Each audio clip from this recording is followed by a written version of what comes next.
2, 1. It is Wednesday night, East Lansing, Michigan. My name is Jim Comparoni, publisher, SpartanMag.com. Come on in, gather around. Be kind to one another. We promote togetherness, friendliness, arguments here and there, but good-natured, respectful arguments. We're talking Michigan State football, Michigan State 2-0. Where's Michigan State ranked? Number 8 in the country? Something like that? Top 10 team. Heading out to Seattle this weekend to take on the 2-0 Washington Huskies. The revitalized Washington Huskies under Kalen DeBoer, 2-0. Blew out Kent State, blew out Portland State. We'll be talking about the Washington Huskies tonight. And you know what? I don't have my call-in mechanism. Give me 30 seconds. I'll be right back.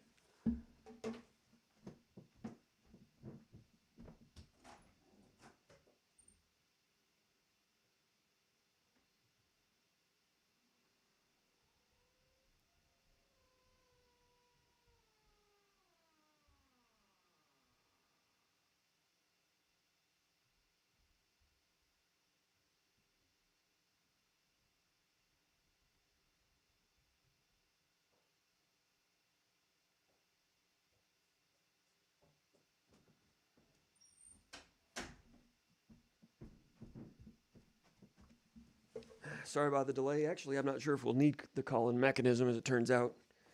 A couple of guests we were supposed to have, I just saw won't be joining us, unfortunately. Ron Armstrong will not be able to join us. I was hoping he would, but he's got more important things to do right now, which I understand. And also, Nils Deco was going to be through here also, but he just told me he cannot. Also, I'm out of breath. Thought my cardio was in better shape than that.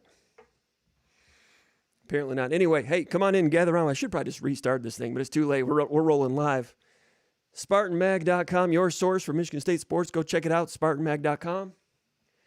We'd love to have you become a subscriber over there. Also, in the meantime, become a subscriber here.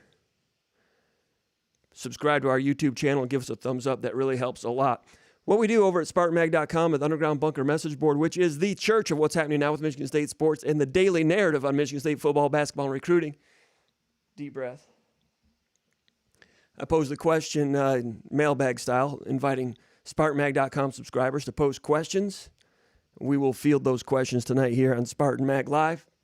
Also, feel free to put a question over in the comment area. Also, we appreciate and welcome anything in the tip jar, any personal sponsorships, we certainly appreciate those. Also, I'm not afraid to say we've got a tip jar down there, PayPal style also, if you click down in the comments area. We always appreciate that. Every little bit helps. We'll be heading out to Seattle this weekend to cover Michigan State, and we appreciate all the subscribers. That helps with travel expenses, and travel expenses are pretty high these days. Anyway, we've got about 15 or 16 questions. We'll be checking those out. We'll be talking about Michigan State's game against the Washington Huskies coming up on Saturday in Seattle. It's going to be a tough one. Got some questions about that, and we'll look a little bit deeper into that and also how the Michigan State Spartans are doing. If you want some coverage of Michigan State football, go over to SpartanMag.com. We have some free content over there, a lot of free content. You'll appreciate that if you're a Michigan State fan. Now let's go. Let's start off with the questions right now. Question number 1. Question from Anton, 1999 is his name, from Waterford, Michigan.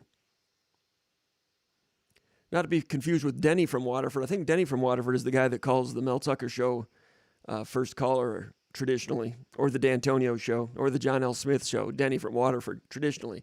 It's a good Spartan. I don't know if he's a magger or not, but he should be. If any of you know Denny from Waterford, Anton, if you know Denny in Waterford, go down M59, knock on his door, tell him to become a magger. Or do they call it Highland Road in Waterford? Go down Elizabeth Lake Road or Pontiac Lake Road or one of those. Teggerdine, one of those roads. Knock on his door. Let's see. Can you share your thoughts? This is the question from Anton. Can you share your thoughts on how the defensive line is or is not working together, rushing the quarterback, and how it compares to the prior 2 years? Well, last year Michigan State led, I think, first or second in the Big Ten in sacks. But even the coaches said that was misleading. They had a lot of sacks, had a lot of pressures, partly because they faced more passing downs by a mile than any team in the Big Ten. So if you're facing more passing downs, you're going to get more rushes, more sacks, more pressures. Scotty Hazelton did not think Michigan State had a great percentage of pressures per the number of snaps that they faced. And everybody knows what Michigan State's pass defense numbers ended up looking like last year. So although Michigan State had a lot of sacks last year, percentage-wise, it was good, not great. The year before that, in 2020, I'd have to look it up, but during the COVID year when Michigan State went 2-5, I can't remember Michigan State having a lot going on in the pass rush that year. This year's a lot better so far. Now they've only played Akron and Western Michigan. Western Michigan, not a bad offensive line. Akron had been a terrible offensive line, gave up more sacks than any team in the country last year. And I mentioned in the pre-snap read over at SpartanMag.com, the number 77, their left tackle was horrid against St. Francis in their opener. Number 75 came in. I don't know what his name is. I don't know. But 75 came in to finish the St. Francis game, and it was a lot better. I mentioned in the pre-snap read I expected 75 to start at left tackle. He did, and he was okay. Then 77 came in later and was horrid. Someone got a sack against him. Was that Zion Young? Let me look it up.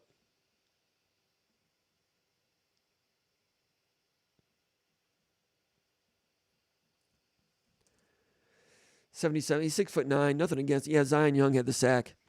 On that one is a third down situation. Zion Young, the freshman defensive end, kid from Georgia, really had a good August camp. Mel Tucker had a lot of good things to say about him right off the bat, midway through August. He's gotten on the field each of the first two games. And on this sack, it was third down, and Zion Young was actually playing defensive tackle on this play. I think Brandon Wright might have been the defensive end. Or it might have been... I can't remember who it was. Anyway, Zion Young was playing defensive tackle. They ran a stunt. And he stunted to the outside. And then he made an inside move on 77 and went in for the sack. So Zion Young was real happy with his first career sack there. That was against 77. So when 77 was in there, the pass protection got even worse. So I'm not saying Michigan State had all these sacks against Georgia and Alabama, but I think Michigan State ranks number one in the country in sacks right now, I think with 12, if memory holds. So you're asking me, how is the defensive line, how are they or are they not working together?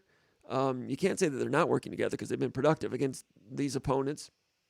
But on that, I've noticed in some of the pass rush situations when Michigan does not blitz, when they rush four, like this play with Zion Young, even though that play was mop-up time, the way they run their stunts, whether it's the defensive tackle, getting a pick and being the feature guy to the outside, or the defensive tackle setting the pick and that defensive end being the feature guy coming to the inside, however they do it, Michigan State has made some noise with those. Zion Young with that sack right there. And I mentioned Simeon Barrow. I can't remember if it was this game or the Western Michigan game. I think it was a Western Michigan game down in the red zone. At defensive tackle, I mentioned that he's really improved his ability to run the hoop, something you don't expect a lot from defensive tackles. And ordinarily, they don't get a chance to show that off a whole lot. But in Michigan State system and in a lot of systems, when you have stunts going on, he ended up becoming the outside rusher. And that big dude, Simeon Barrow, ran the hoop, hit the quarterback. I think it was an incompletion, maybe an interception. But four-man rush, stunts, playing off of one another, setting picks, me game, you game.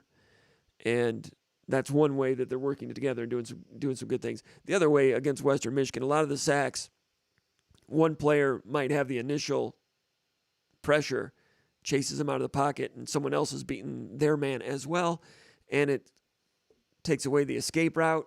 We saw that with Bogle and Windman a couple of times.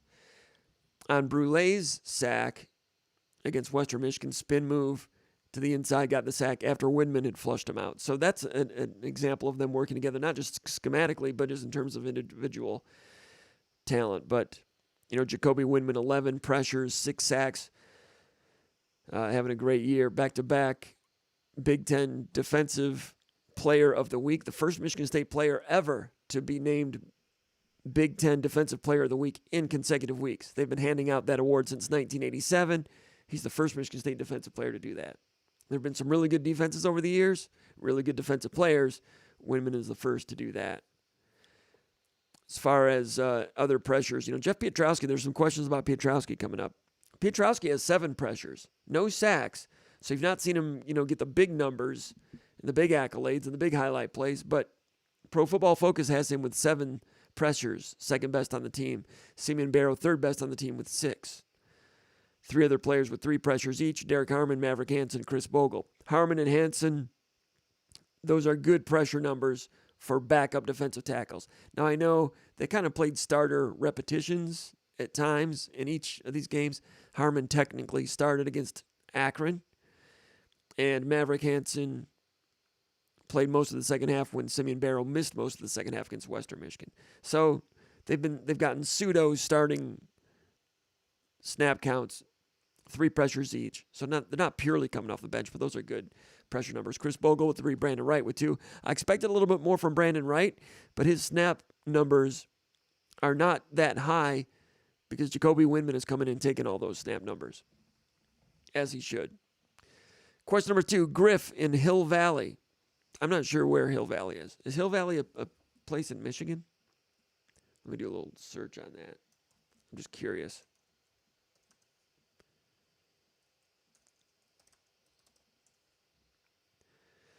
Nothing's coming up. Doesn't look like it's in Michigan. I don't know where Hill Valley is. But Griff, you're going to have to tell us where Hill Valley is. Griff says, Jim, any early insight into how Jay Johnson might approach this game plan for this weekend? Any chance the running backs will be worked into the passing game? We didn't see it much with Kenneth Walker last year and have not so far with Berger and Broussard. Question from Griff in Hill Valley. Good question, Griff. So Griff wants to see more to the running backs. You know, they threw to Harold Joyner during the 2-minute drill, lost 2 yards.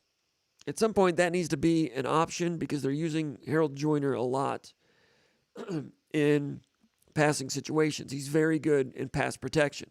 But at times, they're going to want to leak him out as a pass receiver just to keep defenses honest. And I think that was part of the 2-minute script right there. Didn't work on that play, but Joyner's going to have to do something. He is capable of doing something in passing situations. Although you're not going to make him, well, if you're getting a lot of man-to-man, you might swing it out there to him.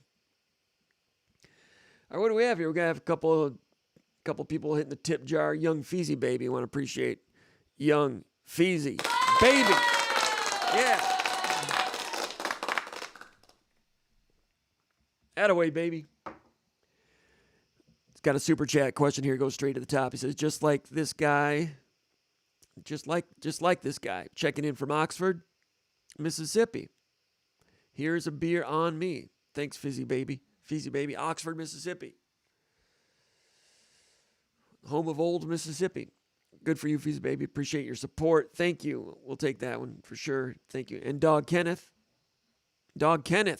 Appreciate Dog Kenneth. Dog Kenneth with sounds like he's got some groupies listening. That's great. He says contribution from the George Kell Appreciation Club of America. Says we love Spartan Mag. Thanks. George Kell, WDIV, Weather Watch 4. Tonight's attendance 35,625. If you're older than 45 years old, you might know that's a very bad George Kell impression, but it's one I enjoy doing. Thanks a lot, Dog Kenneth. All right, what do we have here? Let's take a look at the WDIV television schedule. We'll be in Arlington Sunday night. It's enough of that, sorry. But getting back to the question, Griff says, any chance the running backs will be worked into the passing game this week? I'm just going over the Washington stuff right now, and went kind of somewhat deep into the first half of the Kent State game for Washington, and they did hit the running back once in man-to-man. Washington will play equal parts man-to-man and zone. They're not, teams that are really heavy into man-to-man, that's when you can line up those running backs on linebackers and get something going. But my question on that always is, if you want to throw more to the running back, who do you want to throw to less? Is there one player that you want to have fewer targets? Everybody wants running backs to have 50 catches and the tight ends to have 30 and to have 4 different receivers to have 40 each on the year. And mathematically, that's just not possible. I wouldn't think. Maybe it is in a 16-game schedule or something. But I hope you understand the point that if you're throwing to the running backs, you're not throwing to someone else. Also, running backs stand for pass protection sometimes. Also, game plan is, they like to stretch the field. They like to hit their digs. Like to work the sidelines. They like to work it around to the tight ends. So, can only get spread around so much. But Berger, 1 catch for 5 yards. Joyner, 1 catch for -2 yards. Broussard, no receptions at this point. I don't think they're against throwing to the running backs. But will this be the week that they'll do more of that? I kind of doubt it. I think he likes to throw to the tight ends. When he's going intermediate, I think he's more, Jay Johnson likes to use those tight ends a little bit more. Frankly, I think that Daniel Barker, Malik Carr are guys that can do some damage as receivers, and you'll see more of that in the future. Running backs, it'd be nice, I guess, to see that worked into it. And you're right, most offenses like to scatter it around that way. And they feel like Berger and Broussard can catch the ball, I think. But you're right, we haven't seen that yet. But I'm not ready to call that this will be the week that you'll see some of that. But pre-snap read will be coming up in a couple of days. I'll be looking more deeply into that. And I'll be looking to see what Kent State did on offense that had a little bit of success against Washington's defense. Question number 3, Craig in Jackson, Michigan. He says, Compradamus, who can you see getting the bulk of the targets in the passing game this week if Jayden Reed is a no-go? Be it an individual or a group like tight ends, who do you see getting the most carries, Berger or Broussard? Thank you, Craig and Jackson. Jayden Reed had that back laceration when he slid off the field and hit the bench. I'm expecting Jayden Reed to be back. I've not heard that from insiders. That's just what it looks like to me. But if Reed can't play, the next leading receiver is Keon Coleman, 6 receptions, Trey Mosley with 4, Jeremy Bernard with 3, Christian Fitzpatrick with 2, Montorie Foster came back and had 1 catch last week for 6 yards after missing the first game and had some bumps and bangs during August camp. Malik Carr with 2 receptions, Tyler Hunt with 3 receptions thus far this year. If you don't have Jayden Reed, then Coleman becomes more of a priority. Trey Mosley, who's very capable, becomes a guy, even though he's more of a possession, physical guy. And Jeremy Bernard would be the person that would be getting those Jayden Reed reps. Christian Fitzpatrick, kind of a muscle possession guy as well. And Foster just starting to get back into it. Jaron Young, true freshman, got some early playing time against Akron. I'm not sure if he's going to be a regular in the lineup. I kind of doubt it. I think that was just an opportunity for the coaches to get some young guys some playing time early and not, if you play later in the year, you get past 4 games, you get into your 4th game, then you lose your red shirt. Then they would have to make some decisions. But blow out, get them all in there, let them play. So I'm not sure that Jaron Young is a guy that is going to be getting more and more into the playing group this year. But that's a freshman that got on the field. Jaron Glover, I'm sorry. I was talking about Zion Young a minute ago. Jaron Glover was the guy. So, but I think Jayden Reed's going to be back. He says, who do you see getting the most carries, Berger or Broussard? I think it'll be Berger again for the 3rd straight week. But those guys, I saw something really interesting, and Konadike and I talked about this in the VCast the other day, and I wanted to ask Broussard about it yesterday, but he had to go. He was able to do interviews with us for about 5 minutes, then he had class, so they had to get him out of there. So, something that I saw in the Akron game that was effective, talked about it in the VCast as well. They had a really interesting complementary situation between Broussard and Broussard and Berger, and not just in back and forth getting carries, but the way they did it. It happened like 4 times where, like the opening drive, Broussard got all the carries, some real long carries, some good carries, good chunks, got inside the 10-yard line to put Broussard in to finish it, touchdown. Next drive, Broussard was getting the carries, get down inside the 10-yard line, put Berger in, got the touchdown. They did that 3 times, at least 3 times, maybe 4 times, where one of the running backs did the bulk of the work during the meat of the drive, and then when it came time to punch it in, the other one came in and finished. I think that's great. I think that's a great concept.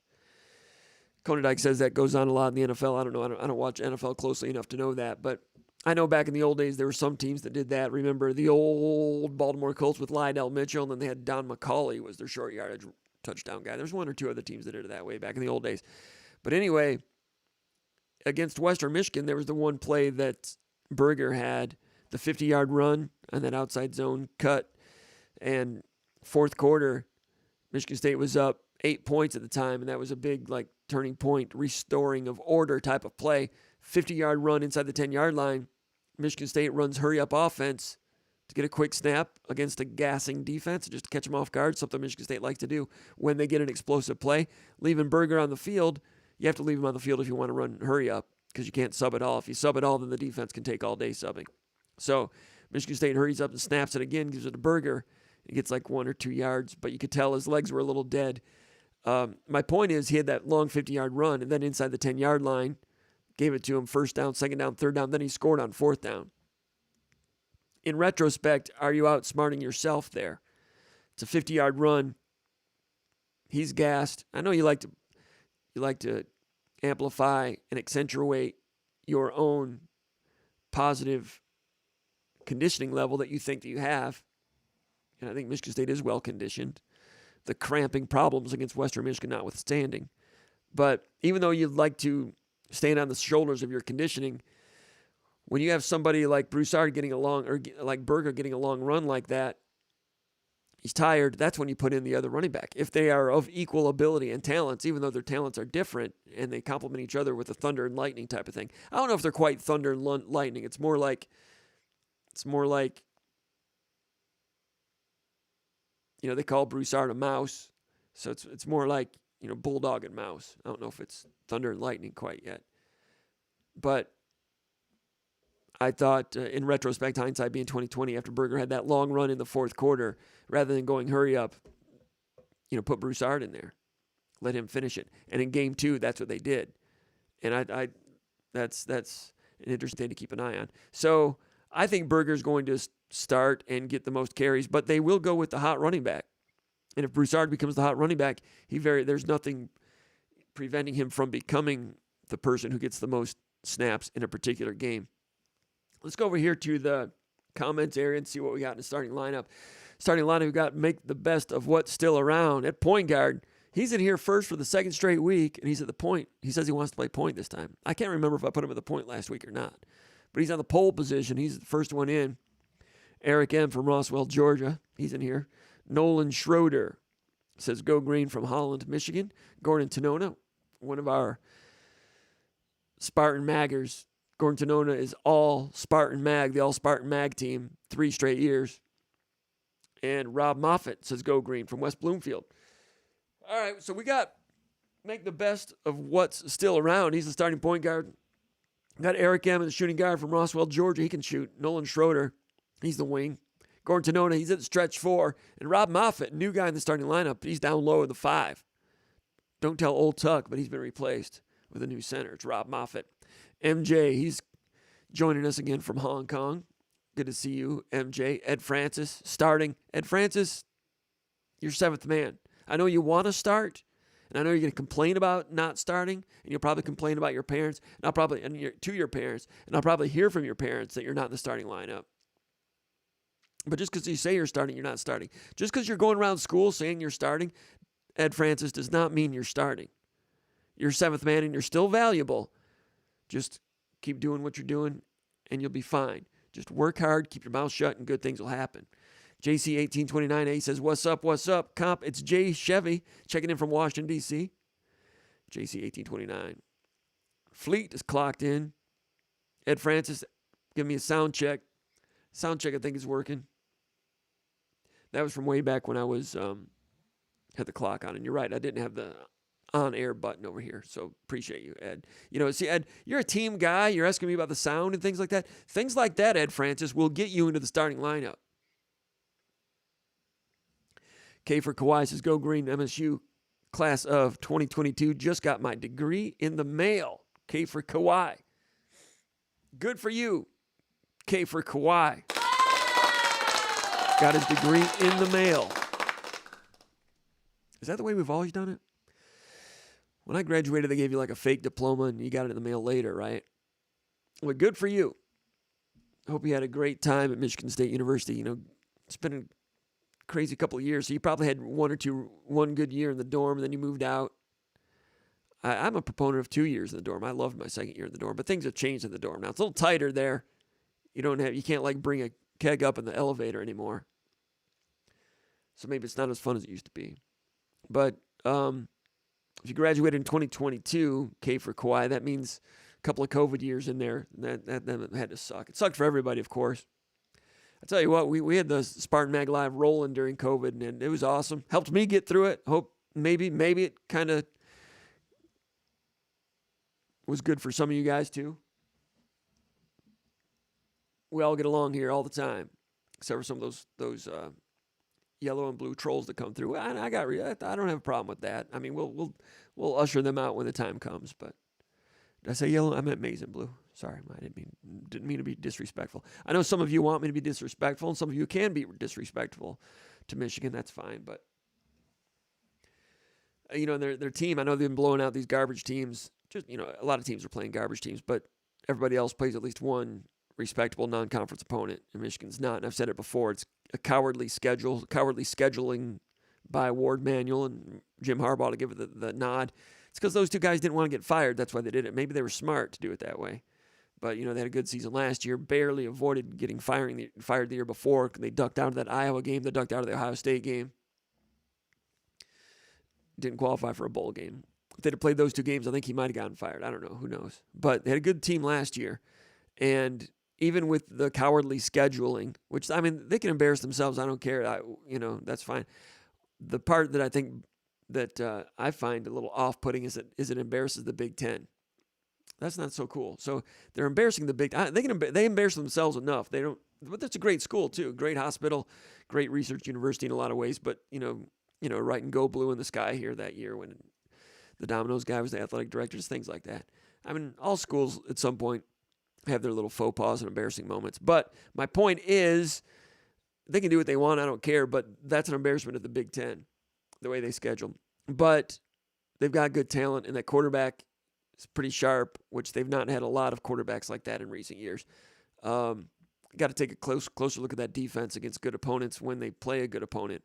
But Michigan's looking like a pretty good team right now, like they were last year. Different than last year, but a good team nonetheless. Old Tug the Bell Cow, he is here.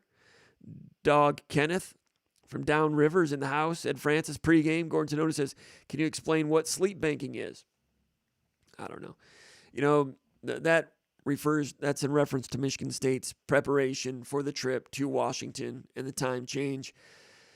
Mel Tucker and his people, they've enlisted sleep science people and various kinds of conditioning experts, even people with military backgrounds.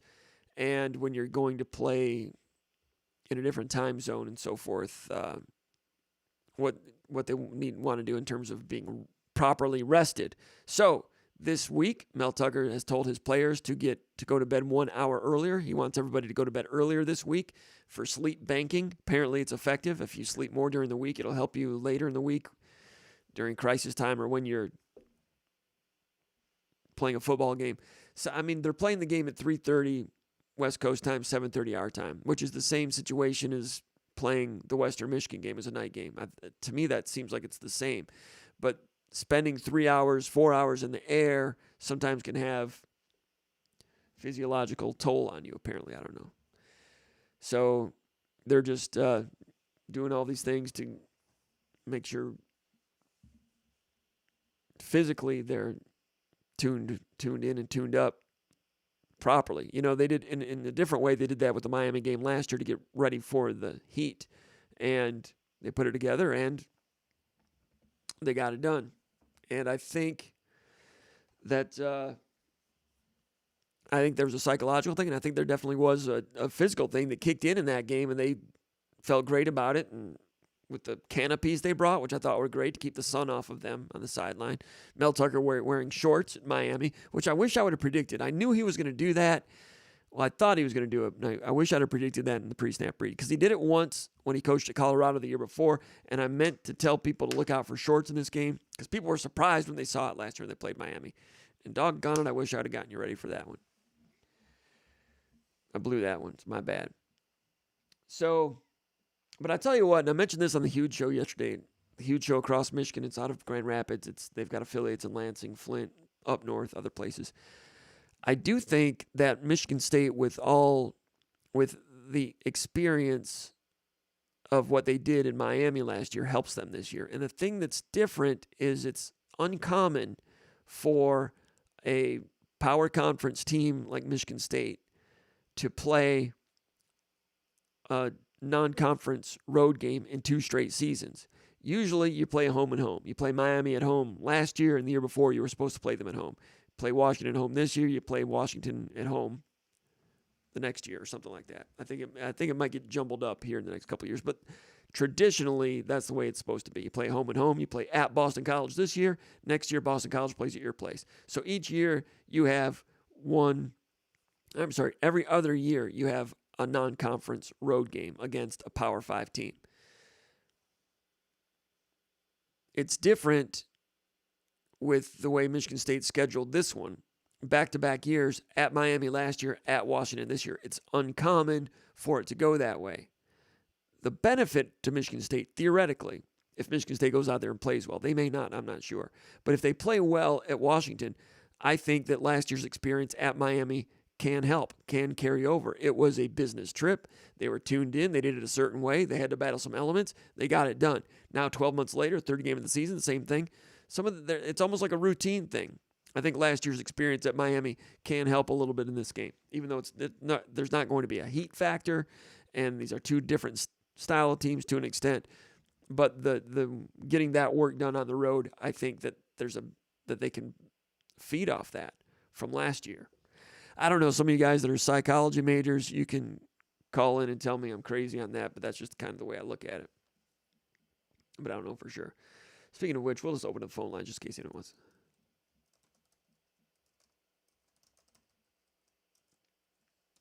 If you want to call in. If you don't want to, that's fine also. But just in case anyone is interested, we'll just do that. We'll go back here to the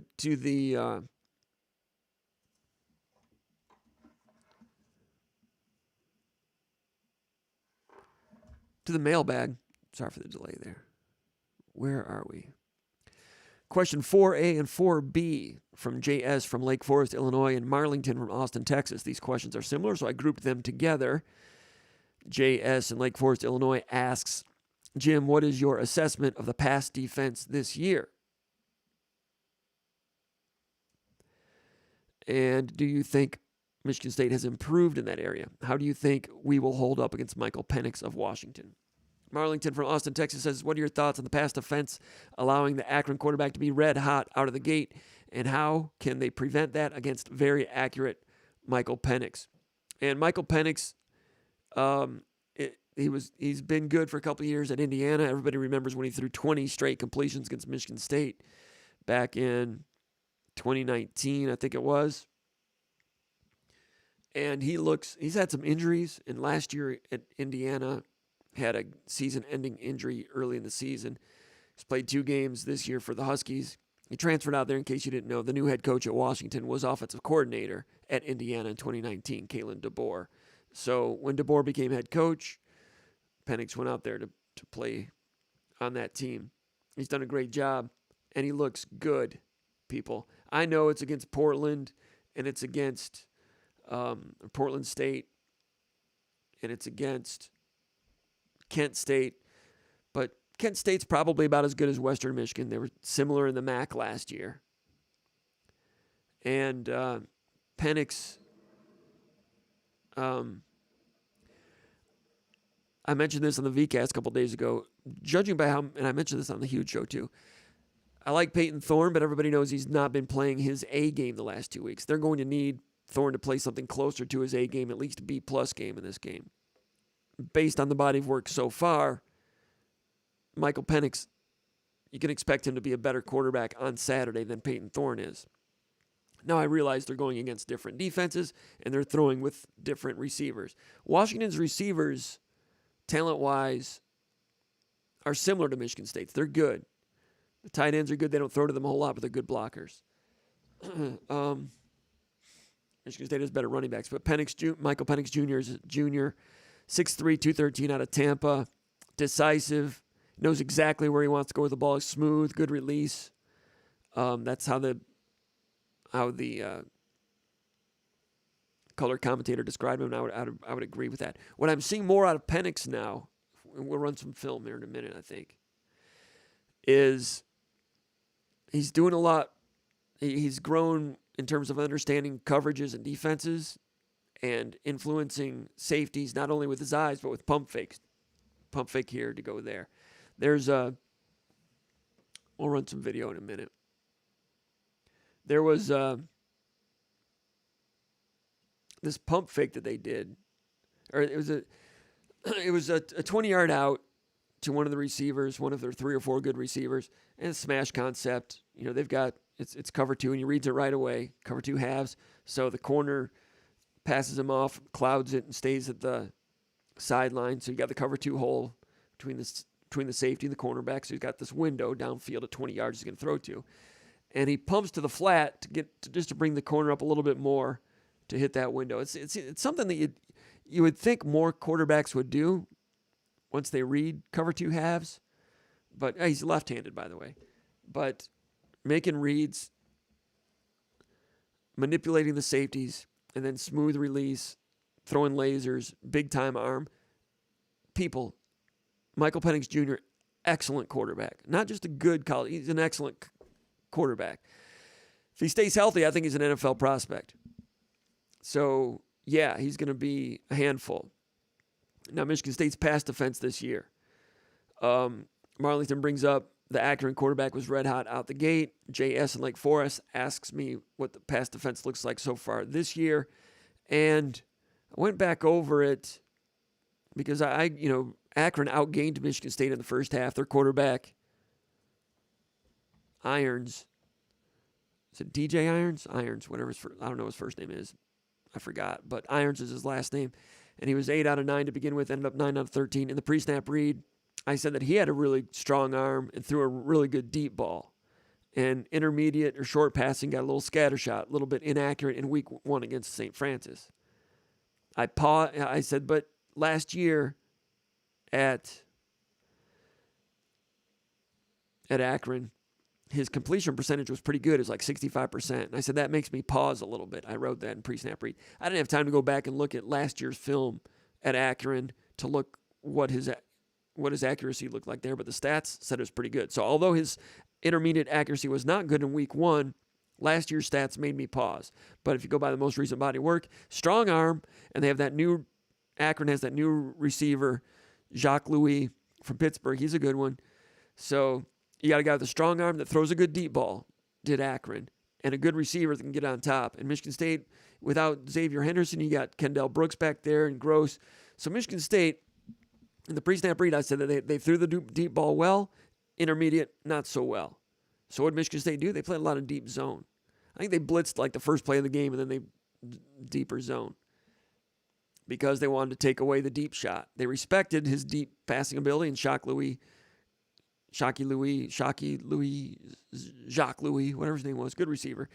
They respected the potential explosiveness that they could drop on Michigan State. So Michigan State dropped back, nothing behind him, throw underneath, expected maybe inaccurate, but on this day he was accurate, and Michigan State hit and stripped, made that work for them. But 8 out of 9, I didn't expect that in terms of accuracy based on how that quarterback played the week before. So I understand Michigan State's game plan there. And Mel Tucker said as much in pregame. It was either or postgame. It was either this game or the first game. He just wanted to keep everything in front. You can call that bend but don't break. They bent in the opening drive. Then the guy caught the ball, the tight end, down the 20-yard line. Kendall Brooks, hard hit, fumble, hard hit. I've been saying it, 215-pound linebacker, the guy hits. It's been a real nice addition since Xavier Henderson went down, and it's impressive what Kendall Brooks has done out there. Anyway, so I understand why Michigan State played it that way based on what I saw from Irons against St. Francis and having respect for that wide receiver. So that's why they were a little bit soft in their coverage. Let me look at the defense here. So I went back and charted all of their those plays that Akron had in the early going when they were outgaining Michigan State.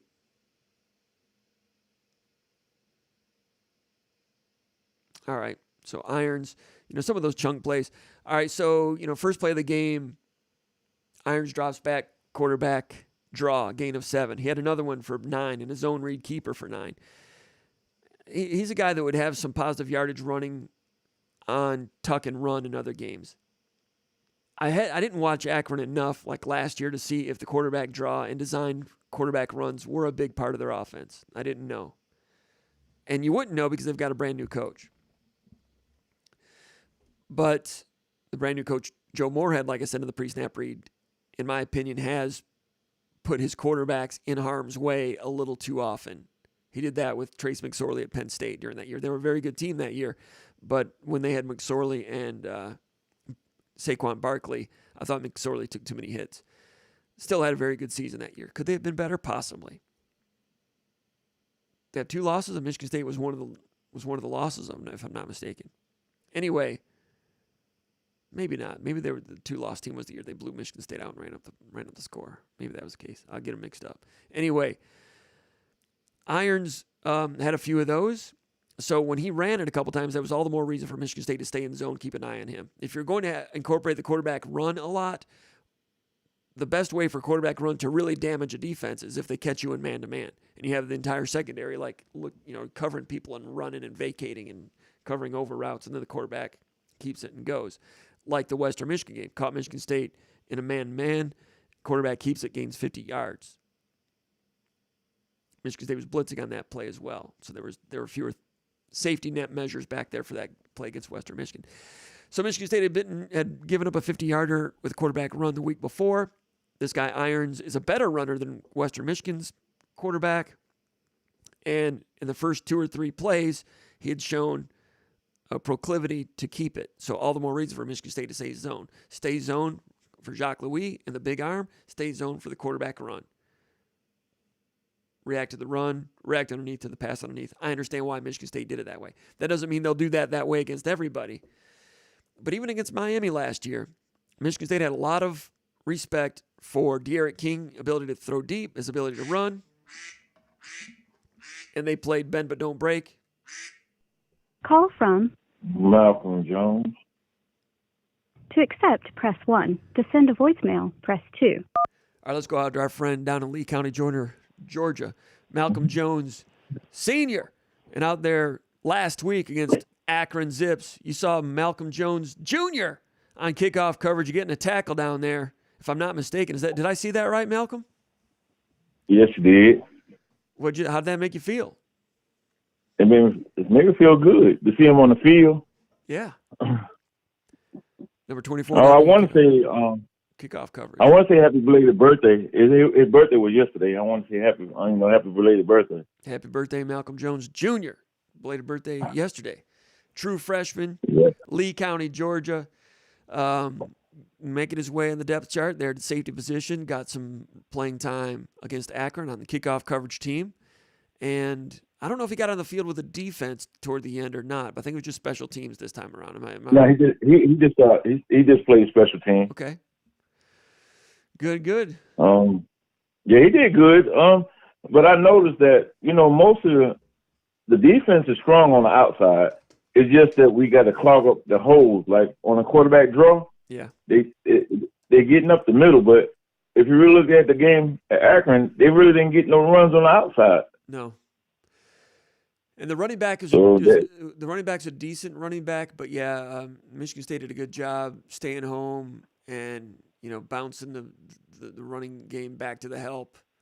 Akron not a great offense, so it's going to be difficult. It's going to be a different weight class this week at Washington. But against 2 weaker opponents, the defense, I thought, gained some traction in some areas. Need Jacob Slade to be healthy and come around and get back to what he's been in the past on a regular basis at defensive tackle. They need Slade and Barrow really damaging things inside a defensive tackle. Need Windman to keep doing what he's doing, of course. And need more productivity out of Pietrowski in some ways. Pietrowski against double teams, against the run, might not be a strong suit. I think Bogle is wiry strong. I think he might be stronger against the run at the point of attack stronger than Pietrowski is, but we'll keep an eye on that as the season progresses up front. I think Mel Tucker needs to swap up that defense a little bit. In what You way? know, just he might want to just try, instead of doing that the 4-2-5, might want to do a 4-3, do the 4-3-4, and keep the safeties in the middle. If they got a better running back now, because mostly I sit there and study the game. Mm-hmm. Most of the stuff they get is like up the middle. Mm-hmm. They're not gonna run on the end. And the guy that they got at end this year, I mean, I don't know if he's a transfer or whatever. The guy they got, that guy's playing great ball, man. Jacoby Windman? Huh? Jacoby Windman? Yeah, he is, man. And they're not really giving him his props, man. That guy be on that field. He I believe he's the one to make that defense stronger too. He's been a surprise. Now, he was a good player at UNLV last year as a linebacker. Played defensive end as a sophomore at UNLV. Came in and, when we wrote our articles about him transferring in, looked at his film at UNLV, and he had some of that pass rush ability then as a linebacker. Michigan State recruited him as a linebacker.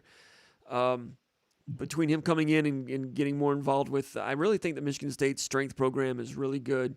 And, Brandon Jordan is a highly renowned pass rush coach of the Stars in the NFL. Everybody knows that.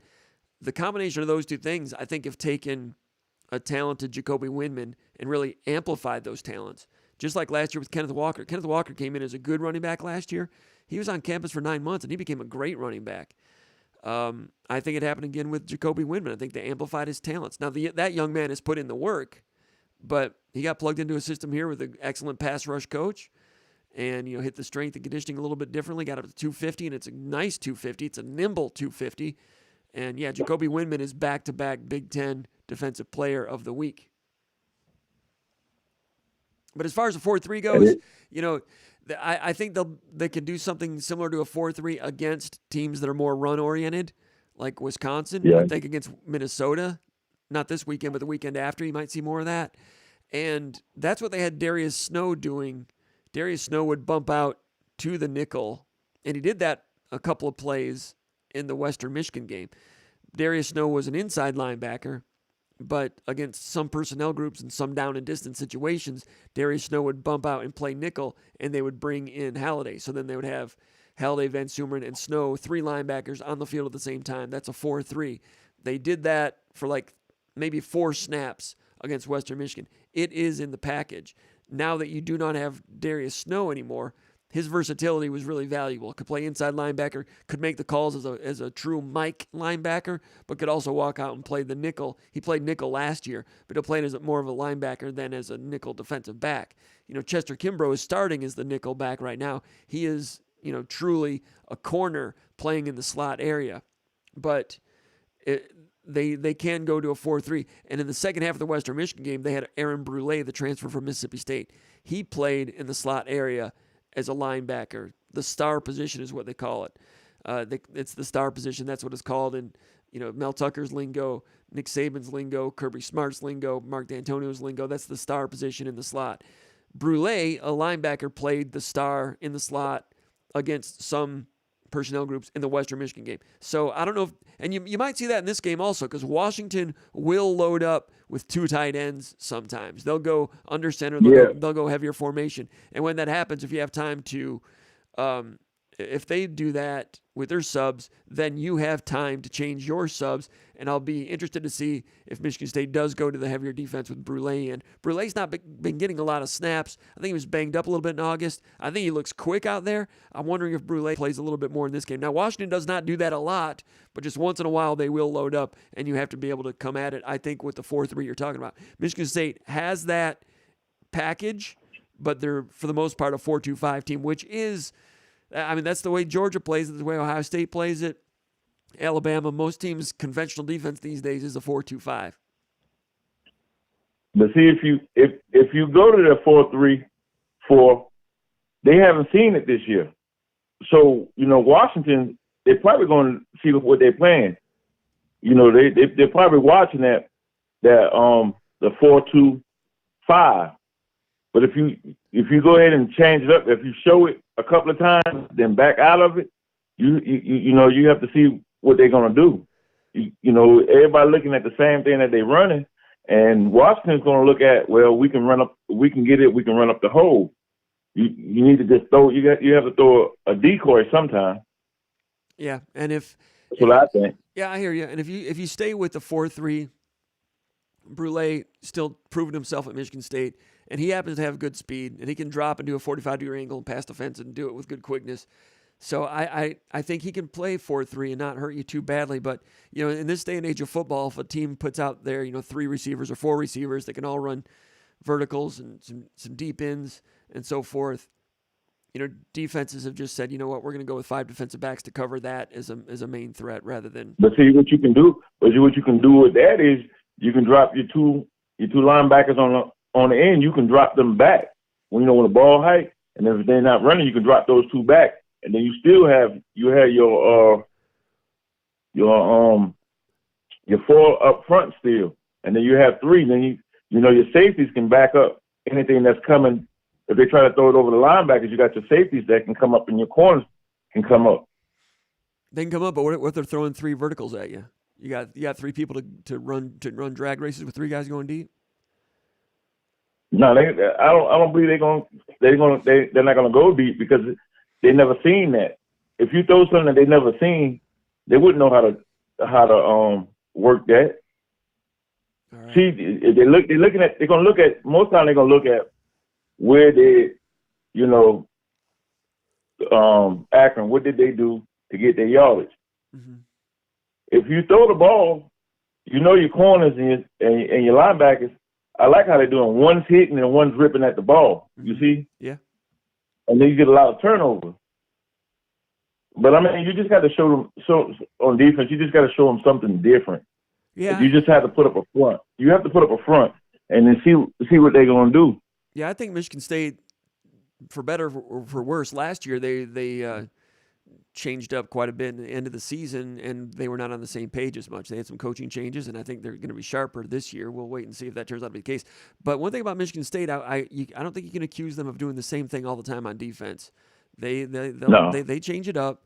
You know, sometimes to a fault. You know, on that quarterback draw that went for 50 yards against Western Michigan.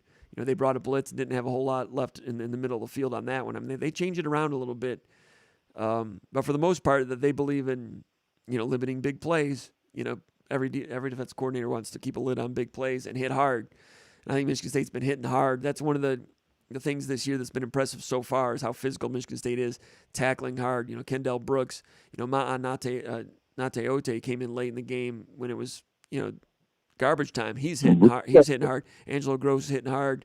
You know, Marquis Lowry came in, hit hard. I mean, Michigan State's been physical, and if they're not playing, you know, they play some man-to-man, but if they're playing zone and they're giving up an underneath route, it'll come with a receipt.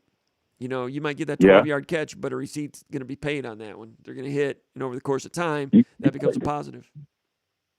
Yeah, they make you pay, especially that Brooks, that Brooks guy, boy. Yeah. Ooh, he hit that guy out of God. Yeah, he sawed him in half. And the last week against Western Michigan, he hit hard in that game also.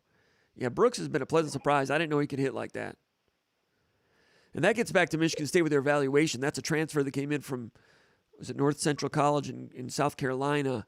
I think that's what it's called. It's Division II. And he entered the portal in Michigan State back then, and they still do. They've got somebody on portal watch all the time. And the minute somebody enters the portal, they mobilize and they get evaluations going quickly so that they can make a determination whether this is somebody in the portal that they want to recruit or not. And if it is someone they want to recruit, they are in on that player early. And they did that with Kenneth Walker. They did that with Jacoby Windman. They did that with Kendall Brooks. Now, we didn't see Kendall Brooks play last year, but he's been a nice impact player this year with Xavier Henderson being out. But again, that goes back to him, to Michigan State evaluating not a guy in the portal from Auburn or Florida, but a guy in the portal from North Central College in South Carolina. They did the evaluation, decided they want him, and now that looks like a good evaluation. He's helping right now. But Mel Tucker got that defense looking real good, especially the corners. because the corners is not really getting beat. No, I mean, Amir Speed is doing okay, and Ronald Williams coming off the bench doing some things, and Chuck Brantley, the sophomore from Florida, from Venice, Florida, I think he was targeted 3 times last week, did not give up a reception, had a nice hit like he does every single week. He's a little guy. I just hope he doesn't break himself out there. But Brantley's doing a good job, and Ronald Williams is a solid corner coming off the bench. They're going to get tested this weekend, though, because Washington has some receivers. And we'll talk a little bit more about that, Malcolm. Anything else, Malcolm, before I let you go? I don't even fear Washington. I tell you the truth, I don't fear no team that we play. Okay. And I got that in my heart. So I'm gonna ride with them, and I feel that. But you have a blessed night. All right, you too. It's good to hear from you, Malcolm. You take care. Thanks for calling in. There he goes, Malcolm Jones Sr., the father of Malcolm Jones Jr., Michigan State freshman from Lee County, Georgia. Now, getting back to what was going on with the completions here, I want to go over this in the Akron game. And I'd play some video, but I didn't get it all loaded in time. But, all right, so Irons had I'm not going to go over all 8 completions, but some of these were worth noting. The first one, it was a curl versus zone, and Kimbrough was coming on a blitz. Iron sidesteps him. It's a 5-man rush, and it's cover 4. So this is something I was going to talk about with Malcolm a minute ago and how Michigan State mixes it up a little bit. 5-man rush, and it's cover 4 deep. Safety, corner, cover 4 deep. So that's 5 rushing and 4 deep. That's 9. You only have 2 other players left. They're at the linebacker level. 2 linebackers, the medium part of the middle portion of the field there. Two linebackers covering sideline to sideline. That's a lot of acreage for only 2 linebackers. They only did that. It's the only time they did that the whole game, I think. Now, it doesn't mean it's right or wrong, but for instance, D'Antonio would never play it that way. D'Antonio, Narduzzi, Tressel, if they blitzed 5, it was almost always cover 3. So they'd have 3 in the middle. But if it's cover 3, then the sidelines, if you saw a blitz, you almost knew automatically it was cover 3. You'd look at the seam like Oregon did in 2014, or comeback routes sideline, like Minnesota did one time when they almost upset Michigan State. Sideline route. What was the guy's name? Marquise something. Quarterback, blitz, sideline, because the sideline was bailing in cover 3 corner. But Michigan State this time went cover 4 with 5, only 2 linebackers. So little curl, that's what's open. This quarterback, Irons, good arm, ran pretty well, but also he's good at processing. He sees blitz, made a read, little curl, found the opening. Every pass defense has a weakness. Found the weakness, little gain about 10, 11 yards. One of the next completions, a little hook, again, off cover 4. I talked a minute ago about why Michigan State was playing 4 deep. It did 2 things. It kept a lid on the deep threat, and it kept an eye on the quarterback run. So he reads cover 4, and threw this one in front of Amir Speed. Amir Speed was bailing deep cover 4, threw it in front of him, a little sideline hook, actually around the hash. Gain of about 10 or so. Now, Amir Speed has really good straight line speed. Big guy, physical, really comes in with a lot of pop when he's cleaning up on the tackle or making the tackle. On this play, coming out of his break, a little W drill, that might not be his strength. That change of direction, from the goal line back forward. He looked a little bit, if he was good at that as well as the other things, then he's definitely an NFL player. But that little part right there, I want to see more of that as the season goes along. It looked a little bit clunky, but on that one, it's not like great speed would have broken that one up anyway. The quarterback was going where the least resistance was. All right, on the fumble, talking about the play where he makes the completion to the tight end. Kendall Brooks comes up and makes the hit down to the 20-yard line in the opening drive, caused the fumble. On that play, away from the action, Maverick Hansen did a good job. Defensive line on that one slanted, and I think they were one-gapping. They're usually a 2-gap defensive front. On this one, they were one-gapping. Hansen had some nice penetration into the gap. A little bit of heat on the quarterback. Did not have an impact on this play. But it was cover 3, 1, 2, 3, deep safety, 2 deep corners. And he went to the seam. I was talking about the Oregon game 2014. Blitz, Mariota, hurdler, 80 yards, touchdown. The seam, between the safety and the corner, in between them. So there's an opening there. And tight end with a release there. And the tight end, Akron had some pretty good tight ends, and so did Western Michigan. But it's, he makes a read, zone, throws to the weakness, but because it's cover 3 and that safety's in the deep middle, it's all in front of him, so he can change direction, load up, and come in and lay that hit like he did fumble. So they got 4 first downs in that opening drive with some of these plays, including that one down to the 20-yard line. But it's not like individuals were getting beat or roasted. It's not like they're like throwing fade routes and you're getting outsized and out-athleted. Michigan State was just playing some comfortable zone and coming up and hitting, and the quarterback was doing a good job of taking the ball where the openings were in a couple of carries. So, also, it's not like Michigan State was having coverage busts. We talked about that being a problem late last year, especially late last year, and it reached a crescendo and all blew up in that Penn State game when there was, I think, 2 plays where you had one guy playing zone, one guy playing man, or so it seemed, and they left someone wide open, touchdown. I don't know if it was man in zone or just, but definitely the corner thought you had him, safety thought you had him. I can't remember who was involved in those plays, but that was when Mel Tucker came out on the grease board on the sideline in the snow against Penn State and was pounding on it and took over. This is what you need to do. When that happened, I was like, oh, Mel's taking over. And now he's coaching corners. There's been a coaching change there. But so far, Michigan State's same pageness has been good, but the test will be more different this year. In terms of not being on the same page, Michigan State, you might remember, it was 3rd and 10. They threw a pass to Malik Carr, made the catch, turned, ran, stiff arm, gained like 20 or so. Remember when he caught it, he was wide open. Well, how was he so wide open? Well, I'll go back and look at that one. I think it was a 4-deep zone. Anyway, I can't remember what kind of zone it was, but 2 linebackers were in zone, and the third one was in man-to-man. He didn't get the call. So that third one chased the running back out in the flat and vacated an area, and that's where Malik Carr was. That's why he was that wide open. That was a bust. That was an example of Akron's defense not being on the same page. And it happens from time to time, especially with defenses that have a lot of volume of information in, and they're making changes based on trades. I mean, like shifts, trades, motions, or personnel groups. Just they might change something in an instant at pre-snap. Some teams keep it simple and just stick with the call. The better the teams get, the more versatile they can be. And I don't know if Michigan State's there yet, but if you do that, invariably you could end up having a bust and not being on the same page. Especially with tempo, you're getting your call in quickly, and they're doing their calls, and they're trying to do it. They're trying to hide their signals, because if you do the same signals every single week, teams are going to catch them, and then there's a lot of espionage out there, believe me. So you're changing your signals from week to week, which increases the chances of someone missing a signal. So those things happen. We've not seen that happen with Michigan State yet. All right, the first play of the third drive, I'm going over their Akron's positive offensive plays with Irons at quarterback and what the hell went wrong. Okay, just a few completions, but he was moving the ball a little bit, and there's a little bit cause for concern there for a while. 14-0 game. Then another turnover went to 21-0. The quarterback got hurt. The game was over.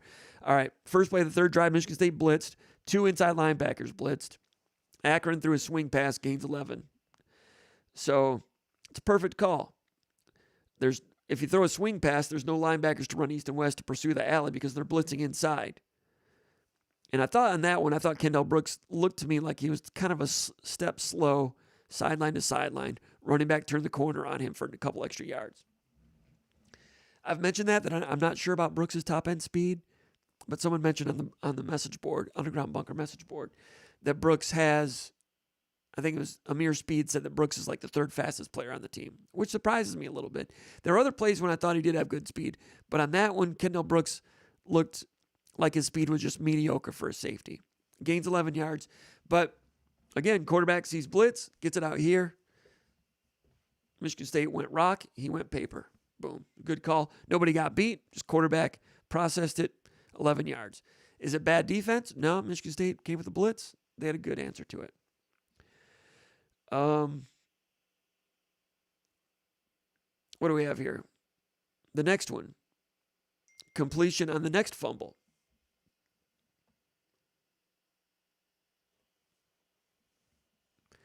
They threw underneath, and Jacoby Windman came in with the strip.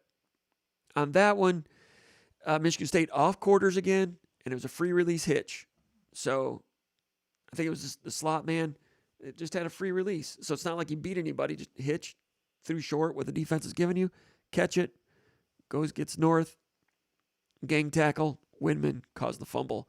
Maverick Hansen recovers it. Again, nobody was getting beat. Michigan State played a soft quarter shell. Some people might think that's interesting or a sign of weakness or a peculiarity that Michigan State would be giving so much respect to a MAC opponent. But like I said, quarterback had a good deep shot arm, and they had at least one or two receivers that can get deep on you. Quarterback run game was to be respected. So the one way to keep an eye on all that is soft cover 4, which Michigan State did. If the game had gotten tight after a quarter and a half and the game remained close, then Michigan State could go deeper into their hand and start playing some blitz man-to-man and changing it up a little bit. But Michigan State played it that way, played for the turnover, got it, and it worked out. So when I went back over it, Akron and the way they moved the ball was not as problematic as maybe it felt at that time.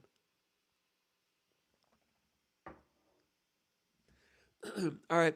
The next time Akron had the ball, first play of the drive, they run like an RPO look, run pass option. The quarterback has a choice to hand it off or throw it.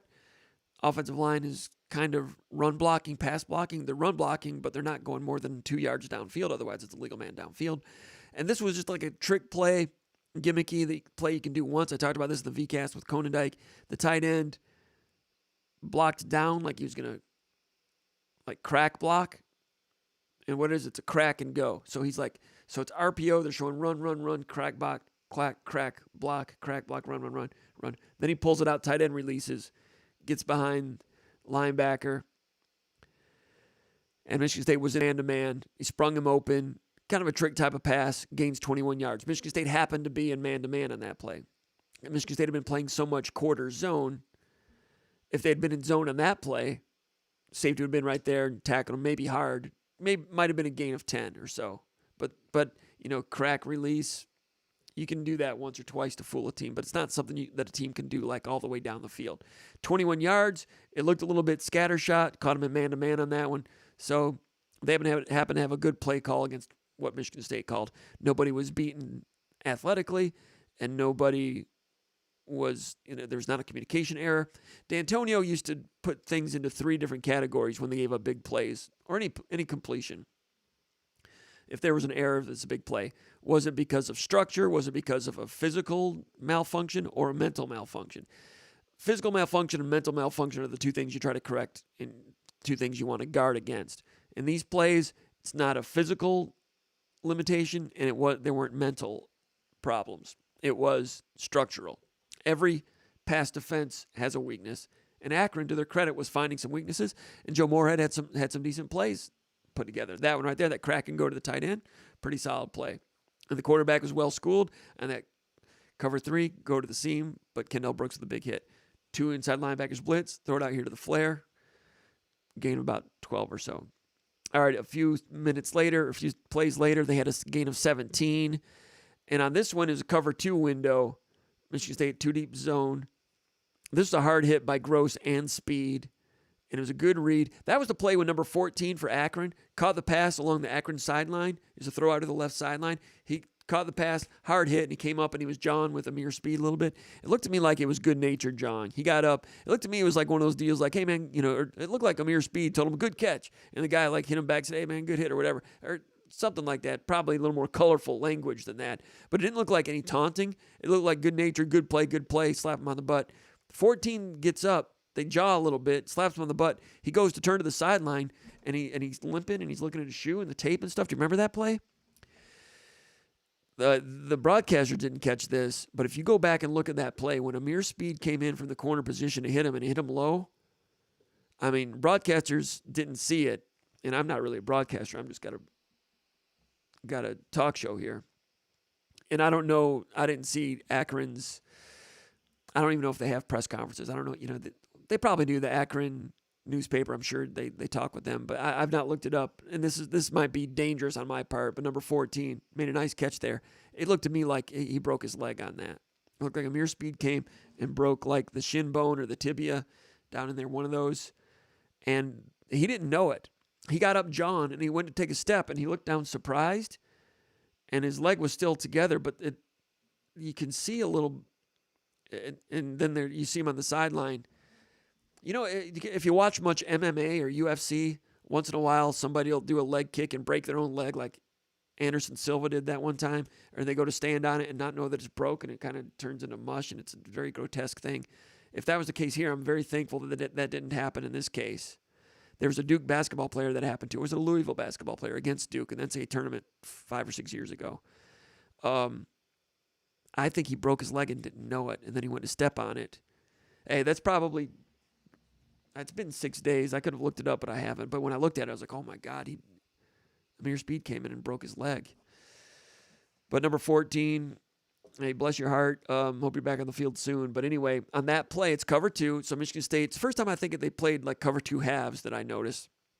So the 2 safeties are playing. Each safety has half of the field. So rather than cover 4 with everybody has a quarter of a field, the two safeties have half the field.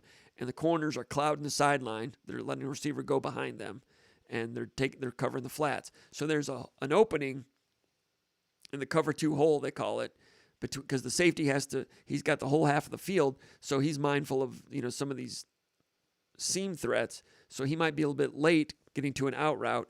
And the corner over here, they'll put a flat over there to occupy him to the flat. So if you occupy him to the flat and you have a seam, you can open up that window. That's where he threw it to. So they did a good job. Cover 2 made a read, threw it to the window. But whether it's Perlis or Norm Parker or Phil Parker or Nick Saban, cover 2, Saban doesn't play much cover 2 anymore.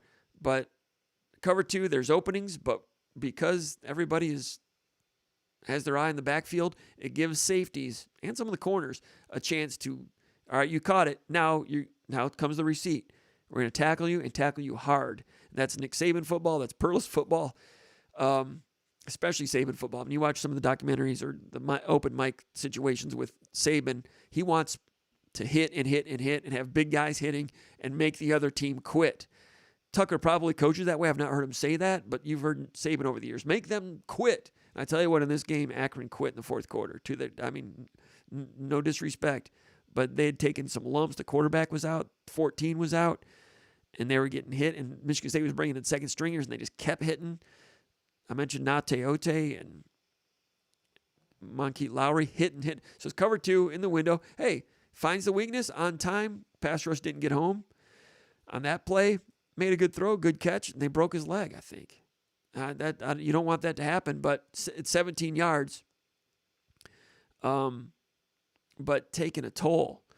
Then a couple snaps later, it's a throwback screen, and it gains 18. Now, in this play, I thought Amir Speed lost leverage on it a little bit, and it got down the left sideline. So that was one play that I thought there's a little bit of a mental breakdown there with Amir Speed. Didn't play that quite right. That one got out for 18 yards. But that was the only one. That encompasses all the plays that were positive plays while Irons was in at quarterback. So he was finding openings. Now, how does that translate to this game? In this game, this quarterback, Penix, will find openings. And Irons had a good arm, and in that game, good accuracy. Penix has a better arm and better accuracy and better receivers. And a good offensive line, a much better offensive line. Running back is just okay. Tight ends don't seem to be much of a pass threat. But Penix is the real deal.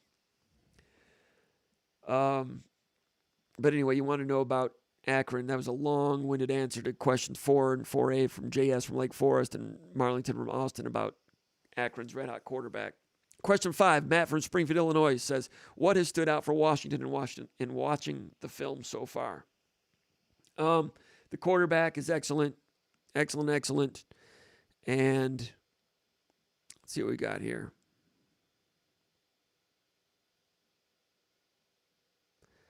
I thought I had some video. Let me see if I can find it.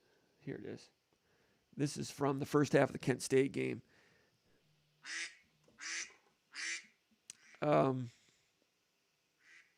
We'll go ahead and take this one. Call from Tommy. To accept, press 1. To send a voicemail, press 2.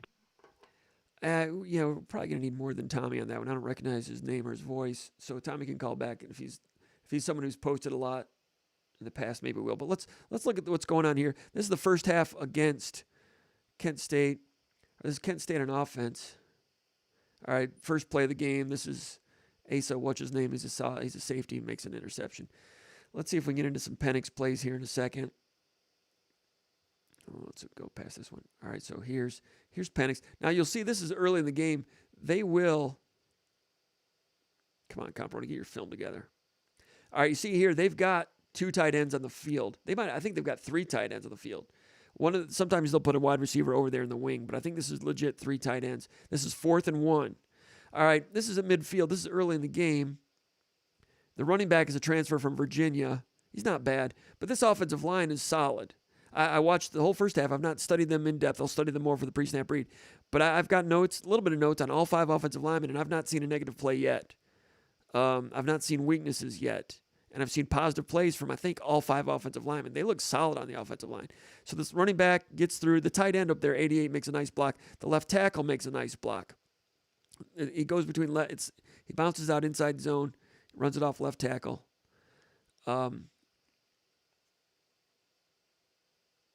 The left tackle's a first-year starter, and that tight end is a junior college transfer. And they blew that hole open pretty good on that play. I know it's against Kent State, but Kent State, they were like division champions last year in the MAC. Let me see if I can find that information. Where are my Washington notes? I guess you don't need any more than that. Here it is, Washington. Left tackle. All right, that tight end is Quentin Moore, 6'4", 260. That tight end is Troy Fautanu, 6'4", 312, sophomore from Nevada. Had 3 starts last year. They ran behind the tight end on a goal line situation later, too. That tight end's a good blocker. All right, what do we have here? We got empty from their own 5-yard line. Here's Penix. That's cover 2 hole right there. Same play where number 14 had that leg injury for Akron. Out to the left, you've got, it's a smash concept. You've got an out route, so that occupies that corner at the 10-yard line. Short side of the field. Cover 2 hole right there. That safety is giving him a big cushion. Point is, lefty right here, Penix on the mark, easy 13 yards, cover 2 hole, makes a read, finds cover 2 hole, smash concept. Nothing special, but just a good, he is special at times. Oh, what happened? I just messed up. Here we go. Empty again. Which one is this? It's cover 2 again. Making him read, 2 reads, 3rd and 9, tuck and run. Now, they called him down early. They kind of got a bad call there. They didn't end up giving him first down, and that's kind of a bad call. But, all right, now you go later. Now it's 4th and 1. All right, they're throwing the 32-yard line. They'll do some trickery here and there. All right, so they're acting like they're going to go in here and just do some hard count, try to get them to jump offside like everybody else does. And if you don't jump offside, then you get a 5-yard penalty and you punt. That's what everybody's thinking here. So they're looking, he's barking, he's looking at the sideline. This is going to be a sneak. They're baiting them into a sneak, and then they get over and go for it. Almost didn't make it, but athletic quarterback, strong quarterback, but a little bit of trickery. They'll do some chicanery like that. All right, what do we have here? 1st and 10. 2x2 motion. Select zone. He sees zone. They're expecting a blitz, so they're making calls on a blitz call. And only rush 3. Now cross key blitz, a 4th guy comes. Lefty on a rope. Who's he throwing to here? A little switch release kind of out route. It's high-low along the sideline. That's to number 2. Who's number 2? I'm just starting my study on these guys. I don't have number 2 on there, but they've got plenty of receivers. This Rome Odunzu guy, number 1, is excellent, 6'3". But he finds an opening in his zone and precise, surgical with it, decisive, makes reads. Under center, 2 tight ends. End around, that's Odunzu right there. Now they stop him for not much of a gain, but that guy's number 1 right there. Rome Odunzu, 6'3", 201, sophomore from Las Vegas, 41 catches last year. Had a good route on good catch on a 14-yard out against Kent State, 2 deep zone. And they'll use him as a pull blocker at 6'3", 201 in superpower in the goal line. And you'll see him later on a little return route for a little short yardage touchdown. But number 1's a good receiver. 41 catches last year. What's this? Motion. Looks like zone. 30 defense. Play action all the way. That was not RPO. Read to the wide side of the field. Okay, that's the left hash. And he's going to pump fake here to freeze the safety. Pump. And then throws. That's from the left hash. Deep out. Comfortable. Touchdown. That's to number 3. That's Taj Davis, 6'2", 193, sophomore from Upland, California. He had 26 catches last year. That's a 32-yard catch on a touchdown on a corner route. And just a perfectly placed ball. Not only did he place the ball well, it was a good read, but also with the processing and his being a veteran quarterback, that little pump froze the safety a little bit. Watch him again with the pump here. Penix. All right, little pump right there. And then left hash. Nice route. Good receiver. Man-to-man on this one. 4 yards of separation. Decent outbreak, too. He didn't round it too much. All right, this is Washington defense. Single safety deep. Motion. Can I trade it? What is this? Now, defense, they've got their problems here and there. All right, 23 gets beat for a touchdown. They actually, what did they call here? They called something on this. Did they call? Where are my notes on this? 23, I think this is a bust. So watch 23 down here at the bottom. See where it says Kent State 20 right there at the 45-yard line? 23 opens up like he's expecting help to the inside. This is a zone drop. He's expecting safety help. But number 7, watch number 7 there at the yellow line. See number 7's got his back to the screen? 23 was expecting 7 to be over there to help him, especially after that guy went in motion. When that guy went in motion, the slot receiver goes in motion. So now 7 rotates over there. I think 23 was expecting on that motion to 7 to rotate back to him. So 23 makes an outside technique release, and this guy runs by him, and he's got no help. So he's open. The makeup speed looked a little bit mediocre, but that was a little bit clunky on defense, and that's not the only time they're that way. Inside zone with the tight end, 3rd down and 1. Nice pickup. Good offensive line. Who are they running behind? That left tackle. I got double team there, left guard and center. The center double team, and then 71 probably could have gotten out to the linebacker, but he didn't. But solid conversion on 3rd and 1. Pass pro. Play action. Pump. Arm. Missed him. But he got a holding penalty. There's a holding penalty on this one. That's number 3 again. Number 3 is Taj Davis, 6'2", 193 sophomore. 26. Only 3 catches last year, 26 catches last year. Has 3 catches this year. Off coverage, pump. Well, the route, hitch and go. He bites on this hitch. It's a good route. And go. Now he's got to hold him. So it's incomplete, but it was defensive holding. All right.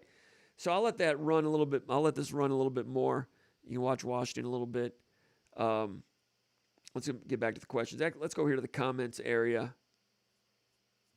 What do we have here? Looks like we might have had another tip jar. Sparty Matt. Thank you to Sparty Matt.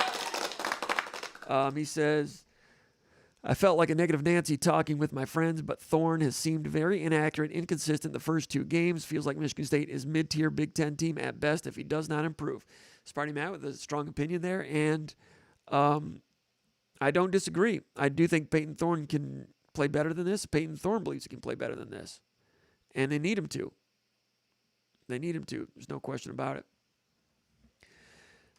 Does the volume seem low? I'm sorry. Let me crank that up a little bit. There, I appreciate that, Jonathan Reed. I'm only 2 hours late getting to that. But, darn it. That's my bad. I apologize. That's an error on Brookins. Error on me, sorry. Let's go over here to the comments area.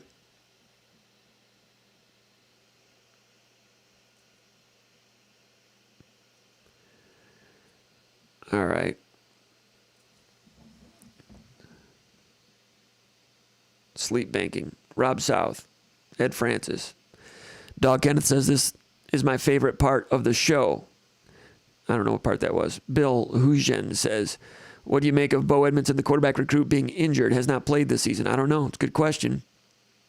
We got to look into that a little bit more. JJ Huddle says, big game this week. John Reed says, what's happening? John Reed says, is there an issue? Gene Ridnour says, thanks for coming tonight, Jim.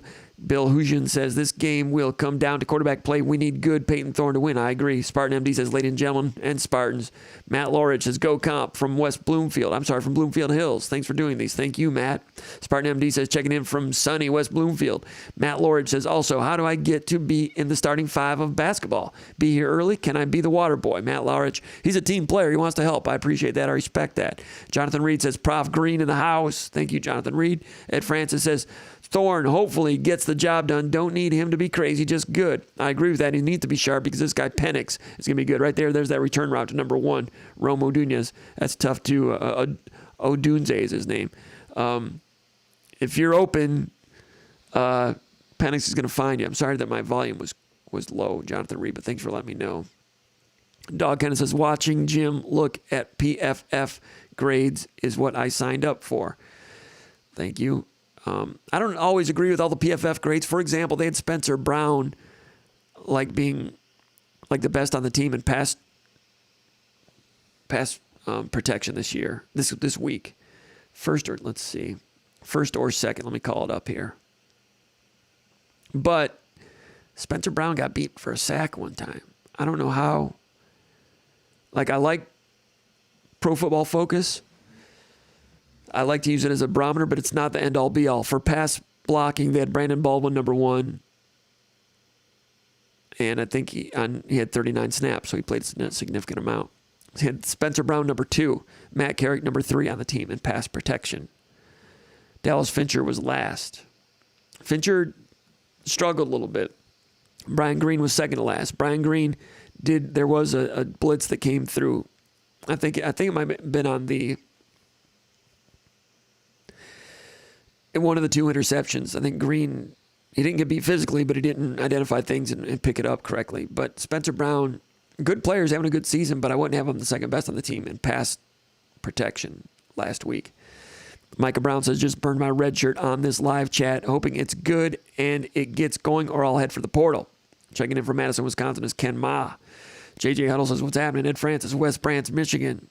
John Reed says, let's go. Dead air. Oh, this is before the show got started. Seattle Spartans. KZ and Petty says, do I think Peyton Thorne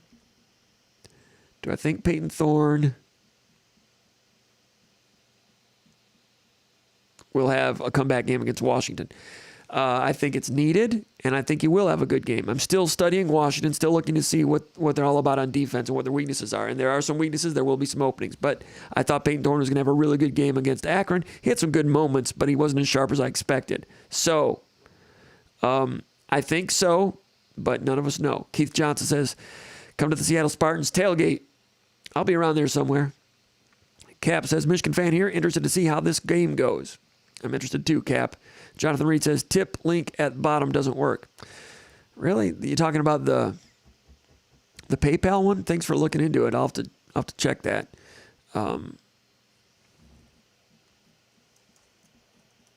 Let's see.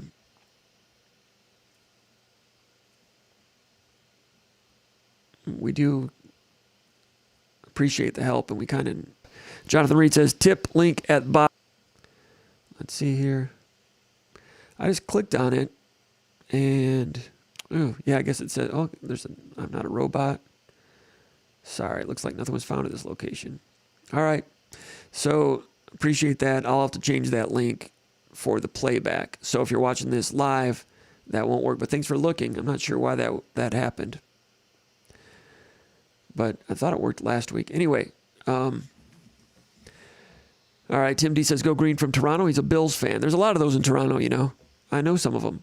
Rusty Ward says, does Peyton get over the happy feet this week? Depends on how good the pass protection is. From what I've seen, Washington's pass rush does not look great, but still, you don't have, sometimes even mediocre pass rushes spring someone loose once in a while. Taylor says, I think the mic is low, sounds further away than usual. Doggone it, I hate when that happens. Got it turned up now. Crap. Juan Calvillo says there is a Hill Valley, California, so that's where he was calling in from. Paul Hodgson says, be sure to give a thumbs up. Bob S. says, hello from Indian River, Michigan. I do hope Thorne can be more accurate consistently this week. Indian River up there toward Sheboygan. A lot of good pontooning going on there. Thank you, Bob S. Spartoon89 Hicks says, hello from Duck Lake. Stu Redmond wouldn't mind if they threw less to Keon to get the running backs involved. Okay. Point well taken. Slim Pickens says, just win, baby, go green from Bradenton, Florida. No static at all. Steve Cruz says, Mallory and Hunt, what's up? Injured academics? ? Deshaun Mallory, a guy that played a little bit 2 years ago as a big, rotund, jumbo 330-pounder, lost weight down to 280, looked good. Then last year didn't have as much strength, so they wanted to put some more weight back on him. He lost 5 more pounds. So I don't know. I don't know, but we haven't seen him on the field. I don't know if he's been in pads for pregame. I've not seen him. Have not seen him on the field. And then Jaylen Hunt, I've mentioned this before, is a guy that's shown some ability, came in as a 4-star, played some running back in high school, which is special, but just not sure about the pilot light. We've talked about that in the past. Last year had a couple of good moments. There was a 4th down stoppage against Penn State where he took on the center, belted him back, made the stop, big time play. Did something like that against Michigan also in a short yardage situation. Played a little bit in the Pittsburgh game too, quite a bit early on. But pilot light, not always lit. And I noticed he was not on the field for the first practice of the year, and I asked about it, and they said I was a little banged up. I don't know if that's true, but that's what they told me. But yeah, it's not a good sign for either of those two. Any way you slice it. But I heard maybe Hunt was banged up, but we also knew that the pilot light wasn't always lit. Either way, it's not great. Mark Jacobs says you do both, running backs and tight ends. Throw to both, mix it up. You can do that, but don't throw as much to Keon. Okay, got it. Rob Moffitt says, I agree. More running back checkdowns from Thorne would be huge for his confidence and his rhythm. Point well taken. Griff Hill Valley is a Back to the Future reference. Over my head, my bad. Hill Valley. Was that the name of the town in Back to the Future? Griff? Griff. Which one was Griff? Okay. Mark Jacobs says we need to get Carr more involved. John Coonan says, Jaden Akins update. Did this happen in practice or summer games? Foot injuries in MSU basketball history is not good. I don't know if he has a stress reaction, I think is what they called it. What are they saying, 4 to 6 weeks? I think it was during summer pickup workouts. They have some pickup games, but they're organized and observed with trainers there and so forth. It's not like they're out at, Valley Park. Mark Jacobs says, love having 2 solid running backs. Steve Cruz from Austin, Texas. A lot of Austin Spartans, by the way. Craig Go Green says, thanks for the insight, Compardamus. Thank you for the question. Ed Francis laughing his arse off. Kamal Gingin, keep chopping from Miami, Florida. Kelp says, who said you need to use the elevator? Cap says, JJ might light Sparty up. JJ, what, McCarthy? He might. Or he might fumble like he did last year. Blow the game. Anman Namanavor says, thank Comp for all your great work. Mitch Ridnour says, go green from Seattle. Can't wait to watch them play from Husky Stadium Saturday. It's going to be exciting, watching Washington a little bit. Kent State game, score touchdown. They run that siren. I remember listening to that siren when I was a kid with Keith Jackson, Washington playing. Toussaint Tyler against UCLA. But yeah, it always seemed to be raining there, and they had like that hard AstroTurf. A lot of teams had hard AstroTurf back then. But covered grandstand throws that noise back in the field. That's why it's one of the loudest stadiums in the country. That siren. It's going to be a problem. It's going to be a difficult game. I'm glad you're excited to go green from Seattle. Maybe you'll see me there. Maybe I'll see you. But it's going to be difficult. Dang, I feel bad about having the audio screwed up earlier in the show. Rats. Emily Cade says, sure, this is Sherlock H. He says, what is to stop the defense when the offense has made a substitution, taking their time and causing the offense to get a delay of game penalty? Yeah, I don't understand that part. That is strange that on offense, if you sub, then the defense can sub, and the officials hold up and they let the defense substitute. But some of them are going so slow, then you get delay a game. That is an unintended consequence and loop to that rule. And I don't know what the answer is, but you're right, Sherlock. You got your magnifying lens out, and you uncovered a problem there, and I don't have an answer. I need to ask about that a little bit to see. There has to be a rule in there. Rules change all the time, and a lot of times rules change, and I don't even know about it. So I'd like to say I know the rules, but I don't know all the rules. It's hard to know all of them. They change every year. Some of them do. Spartan Marinelli 87 says, we will take care of Washington. Go green, he says. John Blair 2344 says, here from Marshall, Michigan, really liked Eli Collins running hard. Nice third back. He did look good. Elijah Collins running hard, getting some good blocking from the second-string offensive line. Second-string offensive line, I thought Vandermark looked good at center. Other guys were, feeling their way around a little bit. What else do we have here? What are my notes on that second-string offensive line?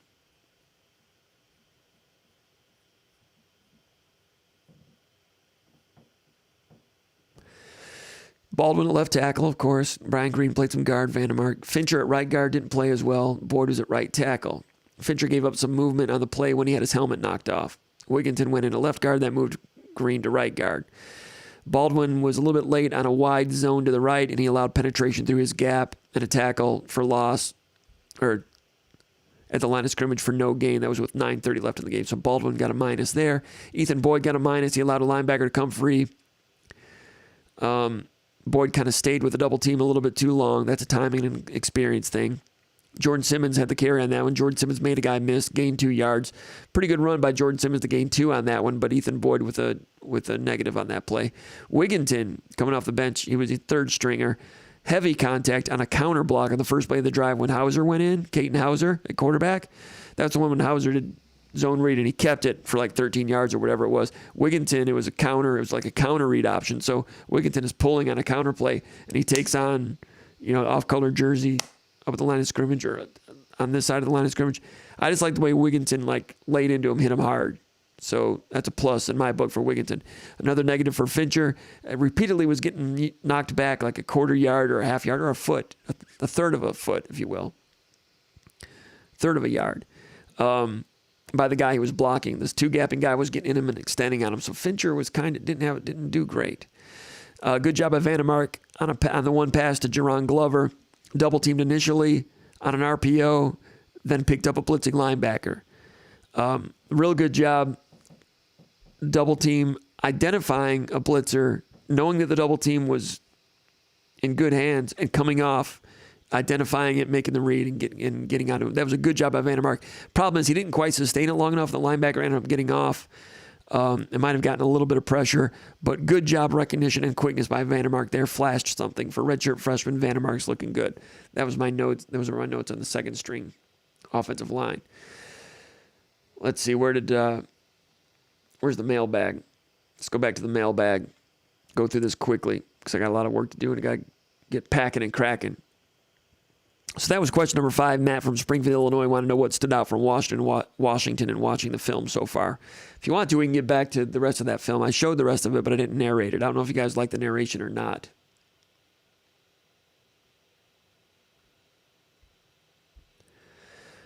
All right, Spartan Dog from Parts Unknown says, complete this sentence.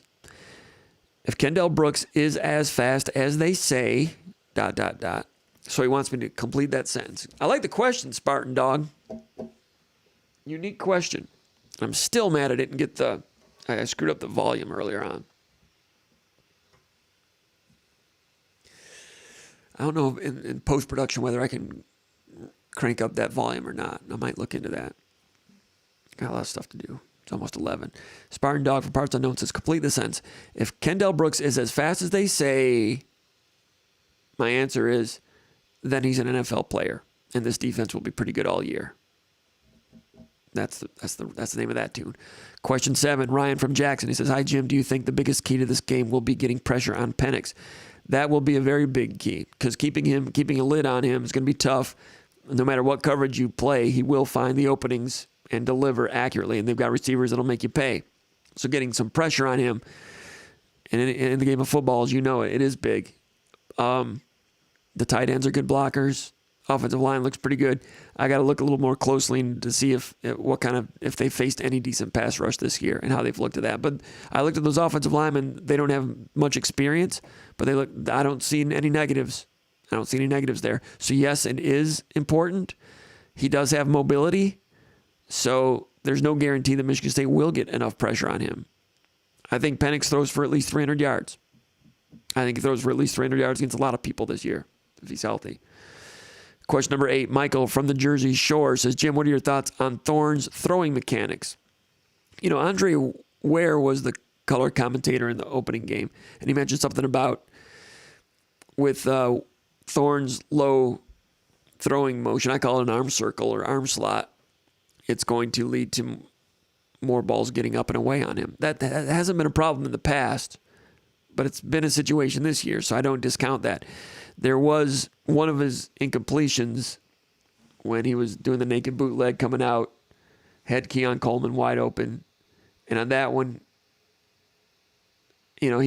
think he was getting a little bit of pressure, but, with Peyton Thorne said on Tuesday, there were times when the body positioning was not ideal on some of them, and I think that's the one he's talking about. In the NFL, some guys can throw from here and from there. They're pros, right? So sometimes these guys that are good, established college quarterbacks, sometimes they want to try to get into that a little bit. And this wasn't like a Matt Stafford thing, but it was here, and it went up on him. So does he just need to stay footwork, basics? I think he can, but I'm not one to criticize his throwing mechanics right now. I don't know enough about it. I'm not a quarterback whisperer, but it's something to keep watching. Question number 9, Sola in Westland said someone noticed that Thorne is completing 80% of his passes to receivers not named Keon Coleman. It seems like his high passes only happen when he's throwing Keon's way. Any insight into that? Have you noticed this yourself? What would be your reasoning for why Thorne seems to be more inaccurate this year versus last? I don't know. That first game against Western, was there a little extra juice with his dad there and that type of stuff? As far as Keon Coleman, someone else mentioned this also, but this question comes up again. Is he throwing to Keon Coleman's leaping ability on some of those? And is Keon Coleman not running the route exactly right on some of the plays? I think that's happened once or twice. I think he's thrown to the leaping ability. Maybe Coleman jumped early once or twice, and then sometimes he's just missed him. I think it's all of the above. Why are most of his inaccurate passes to Keon Coleman? Well, he gets targeted more than anyone else. And most of those routes are more than 15 yards downfield. So the Trey Mosley ones are going to be closer to the line of scrimmage and more accurate. The throws to the tight ends are going to be more accurate. They're closer to the line of scrimmage. Question 10, Cool Breezes from Royal Oak says, hey, Jim, curious to hear your thoughts on Bryce Underwood being ranked number 2 in the country for the 2025 recruiting class per Rivals.com. How is Michigan State sitting there and has to help having Nick Marsh in the fold? That kid is on campus every weekend, it seems like. Bryce Underwood, quarterback. Belleville kid. He's ranked, it's 2025 recruiting class. You're talking about a sophomore.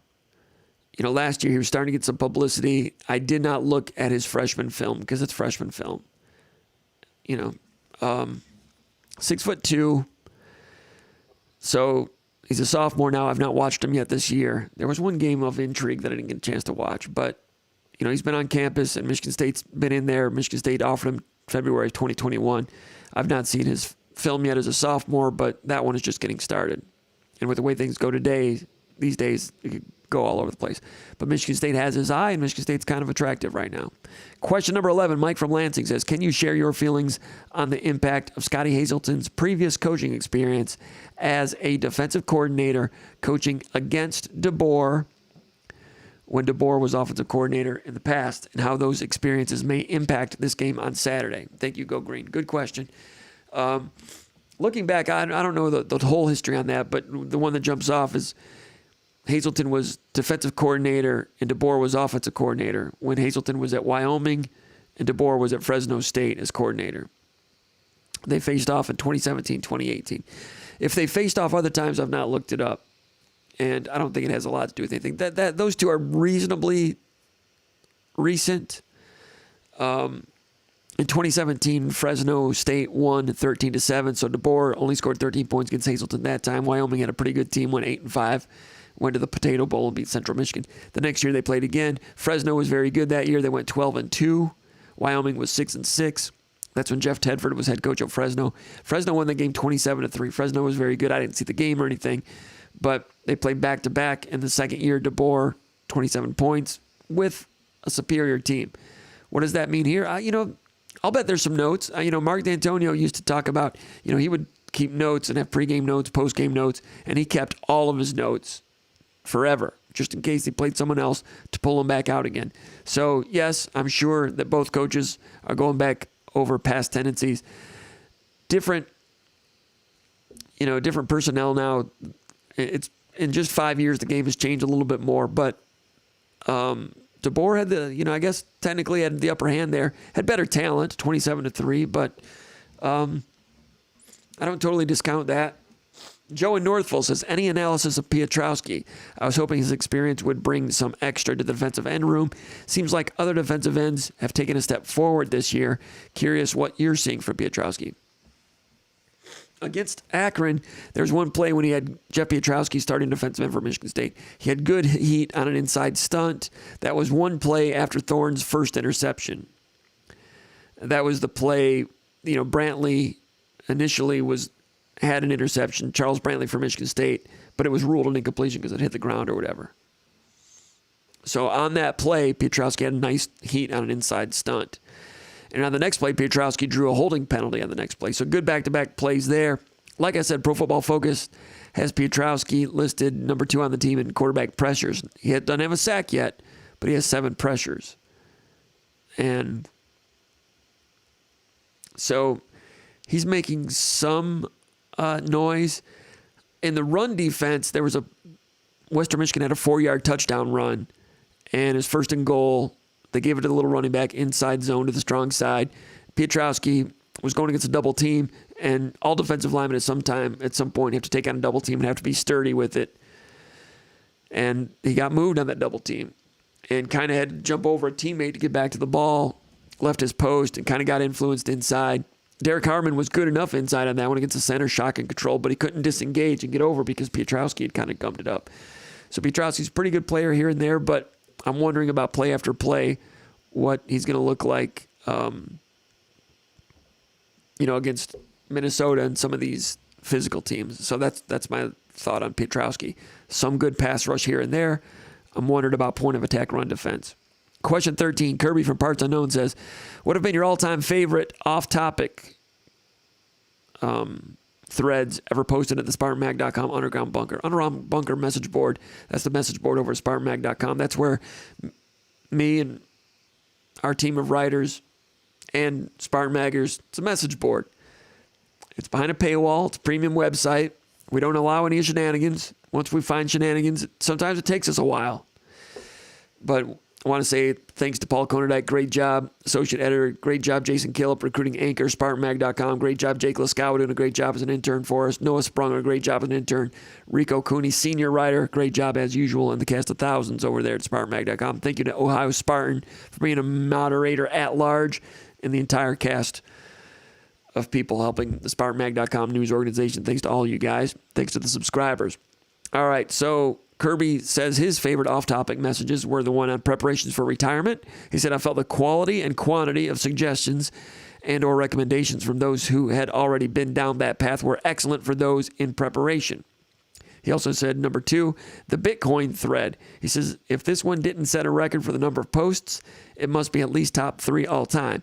Anyway, the majority of maggers were newbies like me to crypto, and the few seasoned crypto were very gracious and patient, coaching up the majority.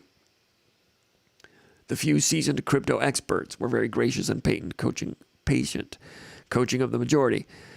He says, I'd understand if you don't want to deviate from football tonight's call, but just maybe just a separate response if you like. So he's asking me what my favorite off-topic threads have been, and nothing jumps to my mind.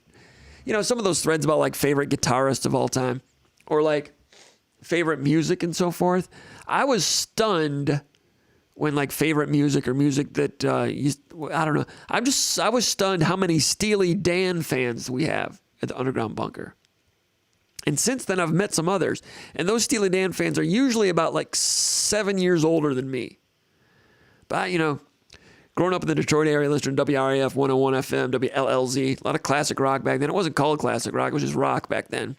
Steely Dan would come on. I'd turn it off. I'm like, I don't want to hear that. Nothing against them. I want to hear something else. I don't hate them. But I've known a couple other people, and I've heard a few, and they're just a little older than me. And I don't get it. But to each their own. I'm sure there's music that I like that some people don't like. And that's fine. Music is in the ear of the beholder. It's wonderful. Those ones are always interesting.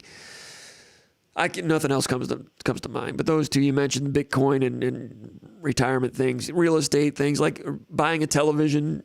People have the one that I put out there is trying to figure out the best way to watch your television subscription, because I like YouTube TV, but I can't get Bally Sports Detroit on it. So I've got a problem there. Question 14, Kurt in Freeland, Michigan. This is our last question. He says, we didn't seem to rotate in as many backups on defense. I don't think this is the last one, but it's one of the last ones. We didn't seem to rotate as many backups on defense as I'd expect in a 52-0 game, or at least we brought them in a lot later than I expected. What are your thoughts on why Mel Tucker waited so long on defense compared to offense? I had the same opinion, Kurt in Freeland. Good question. Kept the defense in. We had starters in there like early fourth quarter. Maybe they wanted to protect the shutout. I don't know. On offense, they kept the starters in for quite a while also. And they were throwing the ball still. And they were getting some work in. You know, I think it might have been 38-0. Thorns in there throwing. And Spencer Brown gave up a sack. And I can't remember exactly what happened, but Spencer Brown in pass protection stepped with the wrong foot, and then he was kind of out of kilter and he got beat. So that was a good teaching moment. Spencer Brown is still learning, and it was 38-0, and the starters were in there on offense and still throwing. And you might say, why are they still in there throwing? And I can see it does open you up to injury a little bit. It opens up the possibility of that. Are they running up the score? Not really. They're not throwing deep or anything. They're still working on things. And on that play, Spencer Brown made a mistake, and it'll be a coachable thing that they got on film. He only played, maybe one more series after that, but that was a positive. He made a mistake, and there's less likelihood of repeating that mistake because he did it in the game. He wasn't beaten physically. If you're beaten physically, sometimes there's guys you can't match up to. But this one was a fundamental thing. It was a steps thing. So he gave up a sack. Peyton Thorne did not get hurt and did not, thankfully for him in Michigan State. But it gives Spencer Brown a chance to learn some more on that. That was not a bad trade-off. I mean, you don't want that to happen again, but when you're going over film, you're glad you've got that on film. On defense, I thought they did keep the defense in kind of long, and then they put in some second stringers, maybe 10 minutes to go in the game. So if you look at total snaps, Zion Young was getting some repetition with the starters here and there. He plays 13 snaps. In terms of, mop-up group, Tate Halleck played 10 snaps. So basically, 10 snaps is all the second unit got. Now, they were getting 3 and outs or, they were creating punts. So I think they played 8 minutes, maybe 2 possessions. Jaden Mangum, 8 snaps. So, in a perfect world, Jaden Mangum is like one tweak away from being on the field.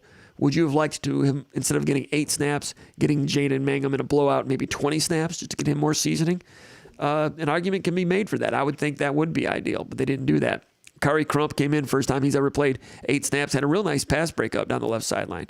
Alex Van Sumeren, who played a little bit more in that first game when Barrow became injured. Van Sumeren played only 6 snaps. And point of attack against double teams, not great for Van Sumeren. He's got some work to do there as a young freshman.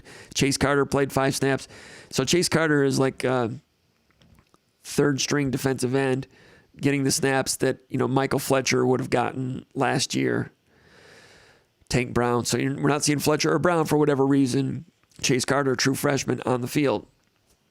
So, you can see what the depth chart is. I don't know what the reasoning is for that, but it's not good for Tank Brown and Fletcher. Fletcher's a good guy. I don't know what's going on there, and he played a lot in 2020, had like 3.5 tackles for loss. But I'm not sure what's going on there. Marquis Lowry, only 5 snaps, and one was a big hit. So, Ade Willie, true freshman, 1 snap at cornerback. Caleb Coley, 5 snaps. Nateote, 20 snaps. Aaron Boulay, 22. Chris Bogle, 23. Good run for those 3 guys. But, I think Mangum could have grown by playing a little bit more. The other ones, a little bit of experience was good, but maybe not borderline playing group guys. But I agree with your premise. These are the last 2 questions. Strategic 100 says, great show, by the way. Agree or disagree? He says center, defensive tackle, and offensive line weakest positions for the Huskies. He says, I think this is my first question for you ever. And then he says something, I think, in German. Strategic 100. He's the guy that really knows offensive line play. He's done some coaching in Ohio. So I'm still watching Washington. For Washington, I would say the weakness from what I saw through one half of the Kent State game, I've got to watch more. On defense, I thought there was a lack of same pageness there, here and there. some run fits, some leverage things. A little bit wonky there on defense. I would say that's their weakness from what I've seen so far. Offensive line, I think offensive line looks pretty good for Washington. Center, I think he looks pretty good to me. I could give you specifics, but I don't want to bore you with that. Where's my Washington stuff? I'm still watching them. All right, I will give you some specifics. The tight end is a good blocker. Left tackle, 3 starts last year, looks solid. Left guard, first-year starter. I like the left guard a lot, number 71. Good job coming off on a double team to pick up a blitzing linebacker on third down against Kent State in the first quarter. The left guard, 71. Good mobility. He's a pull blocker on power. Good combo block on a zone read against Kent State. Gain of 5. Quick getting out of the linebacker after establishing the initial double team. I like 71, the left guard, a lot. The center, 74. Corey Luciano, 6'4", 295. Senior, junior college transfer. This is the first year as a starter. A lot of these guys are first-year starters. Good block on a 3rd and 1 inside zone in the first quarter against Kent State. Got into the nose guard, turned him with help from a chip block from the left guard, and pretty much tackled him. Probably got away with the holding. I'll watch him some more, though, because strategic, I do respect your knowledge of offensive line play. But initially, these guys all look pretty good. Right guard, 66, Henry Bonvalou, 6'7", 307, senior. Good pop on a double team on Talapapa's 27-yard touchdown run against Kent State. 3-year starter. Honorable mention, All Pac-10 in 2020 is the right guard. But I like the left guard better so far from what I've seen. Right tackle, 73, Roger Rosengarten, 6'6", 303, redshirt freshman. First-year starter, obviously, redshirt freshman. Good down block on a goal line power against Kent State. He looks very capable. All those guys, I don't see any weaknesses there. Defensive, same pageness. I've not seen the Portland State game. Did they make improvement between week 1 and week 2? They need to. They also had problems with Kent State's zone read quarterback run game. They were out of sorts on that. Maybe that was an unscouted look they didn't expect. So would you want to see Peyton Thorne zone read keepers in this game? You might need it here and there on third down. And that's not been something Peyton Thorne's been really good at. The decision make, the decide on the mesh and zone reads in short yardage, third down key situations, going back to last year against Nebraska and 1 or 2 other games. Peyton Thorne, good quarterback, and most of the time in most ways, and he's got some mobility, and he's good with the pull here and there, especially on 1st and 10 in the red zone. But if it's a third down key situation, there's been times when he's kept it when he shouldn't have. But Washington, not real good against Kent State in containing the quarterback on some of the zone read keeps. This is the last question. 16 that's Sparty from Pauley Island, South Carolina. He says, "Hey, Jim, I was expecting more throws to the tight ends against Akron, especially to Daniel Barker. He seems to like a good target, especially in the early going, to give Thorne some confidence. He's also has he been dinged up, or are they saving him more for Washington?" And then he mentions the part about Thorne and accurate throws to Keon Coleman. Yeah, I was expecting more throws to the tight end. You know that Jay Johnson loves throwing to the tight end. They're getting Tyler Hunt involved a lot. They like his blocking. Malik Carr's coming along. But yeah, I expected, Barker only played, I think, 17 snaps in the first game. And in this game, let's see. Barker. Was he number 8, number 9?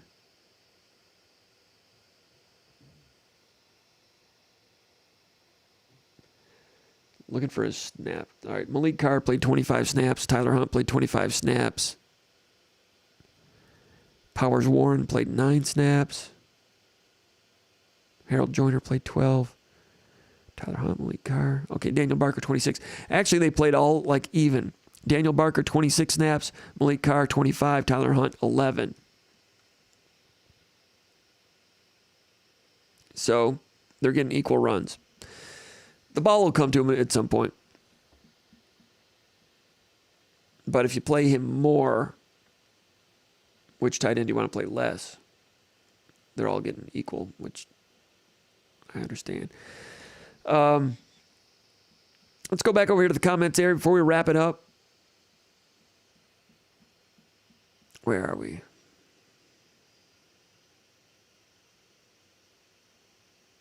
Mark Jacobs says, weak schedule. Michigan just embarrassing. I never want us to schedule like that. You have to beat the best to be the best. Roll Spartans. Young Gobi says, Western beat Kent State 64-31 last season, just for information. Okay. Good point. Thank you for that. I was not aware of that. Mark Jacobs says, we need to schedule tougher as well. Trenton Sabo says, have not watched Washington. Any edge rushers or linebackers that could be a problem for Michigan State's offensive line? Good question. I'm watching that, and I've not seen any yet. I'm sure they got some guys, but nobody's jumped off the film yet, and I've only watched a little bit. Bob Littleton says, I think Thorne is going to play well this weekend. I think he will figure it out. Just got a good feeling. What do you think? I don't doubt that. They're going to need some productivity there to catch up because Washington's going to have some success on offense. John Blair, 2344, says, when Akron started running the ball with the quarterback, I told somebody right at that time he would not finish the game. You were right, John Blair. Mark Jacobs says, Peyton needs to play better. He knows that, just like we all do. What is going on with Peyton? Go Greeno MSU says, by my count, Thorne was 1 for 7 with 1 pass interference when targeting Coleman. Any thought as to cause that? That's a popular subject. Let me see if I can find the stats on that.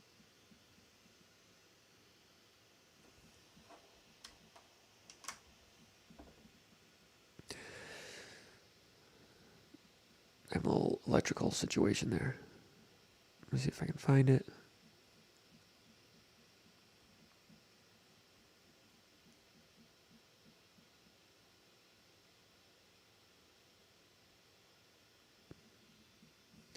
Keon Coleman targeted 8 times, 2 catches. Jaden Reed targeted 7 times, 6 catches. Jeremy Bernard, 4 times, 2 catches. Fitzpatrick, 2 times, 2 catches. Tyler Hunt, 2 times, 2 catches. Trey Mosley, 2 catches, 2 times. Malik Carr, 1 time, 1 catch. Jalen Berger, 1 time, 1 catch. Montori Foster, 1 time, 1 catch. Cade McDonald, 1 time, no catch. Daniel Barker, 1 time, no catch. Harold Joyner, 1 time, 1 catch. Jaron Glover, 1 time, 1 catch. So, yeah, Coleman 8 times, 2 catches. So, yeah, the smallest target percentage, but more incompletions there. But just 8 out of 2, 2 to 8. Is that a small sample size? You be the judge on that. John Blair says, it just made it seem like Halliday has had a little bit of a slow start this year. Well, he had that tackle for the fumble and the fumble return, so he's loud in that way. Bob Littleton says, any news on Xavier Henderson? No, I don't have any news on him.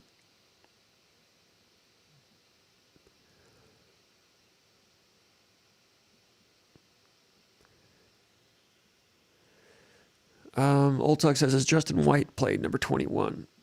Yeah, Justin White's playing. I think Justin White's 20 or 30. And he played in the slot and blitzed.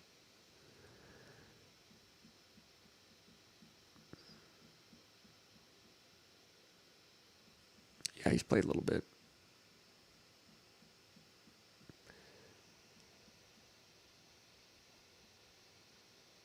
Just going over some of these. Thank you, Gordon. Yeah, Justin White is 30.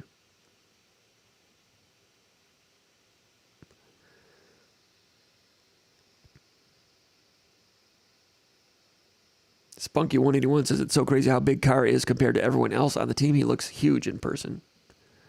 New Guy says, watching the game live, I thought Brooks looks like the fastest football speed safety we've had in years. Western game too. He just plays on instinct.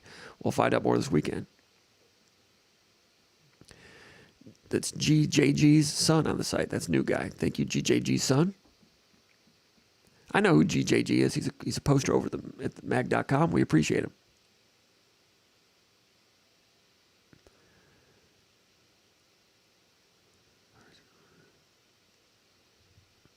Spartan Matt.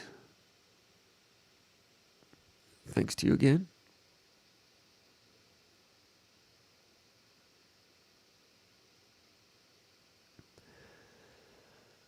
I think the audio much better. Things got me. Yeah, I feel bad about that. That's going to be bothering me all night and all week. Dakota Van Den Toorn says Peyton looks like he's trying to throw high balls on purpose for Keon, but then just sails them. I think that's been the case a couple of times at least. Clean Cut Painting the Painter says, can you see a change in quarterbacks if Thorne starts off bad? No, not just yet. New Guy says 80% of throws by Peyton to everyone but Keon, 35% to Keon. Rico Beard stat, no Mr. as bad as everyone thinks. They'll figure it out. Too much talent. 80% of throws by Peyton to everyone but Keon. 35% of Keon. Yeah. Mark Jacobs says, I would like to see Peyton run more if he can pick up the first down himself, like on 2nd and 5. You might see some of that in this game.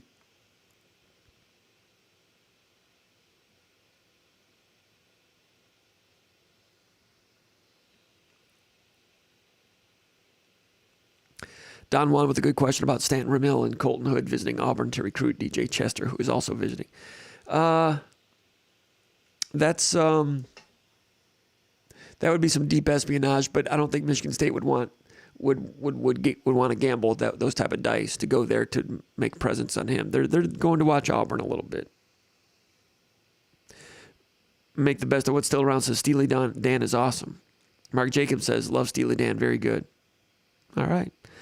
Not my thing. I'm not going to say it's bad, but I'm just surprised. I didn't know there were that many Steely Dan fans in the world, but I've come to find out that there are, just like recently.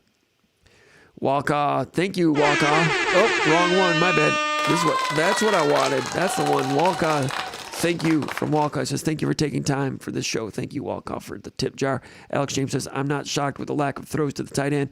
When you can have them block and run for 7 or 8 yards a pop, why bother to throw it? Against better defenses, you would need to throw it more to them, says Alex James. On that note, we're going to shut it down. We appreciate everybody coming in and being a part of Spartan Mag Live this week. And thank you for the generous contributions to the personal tip jar, your personal sponsorships tonight. Greatly appreciated.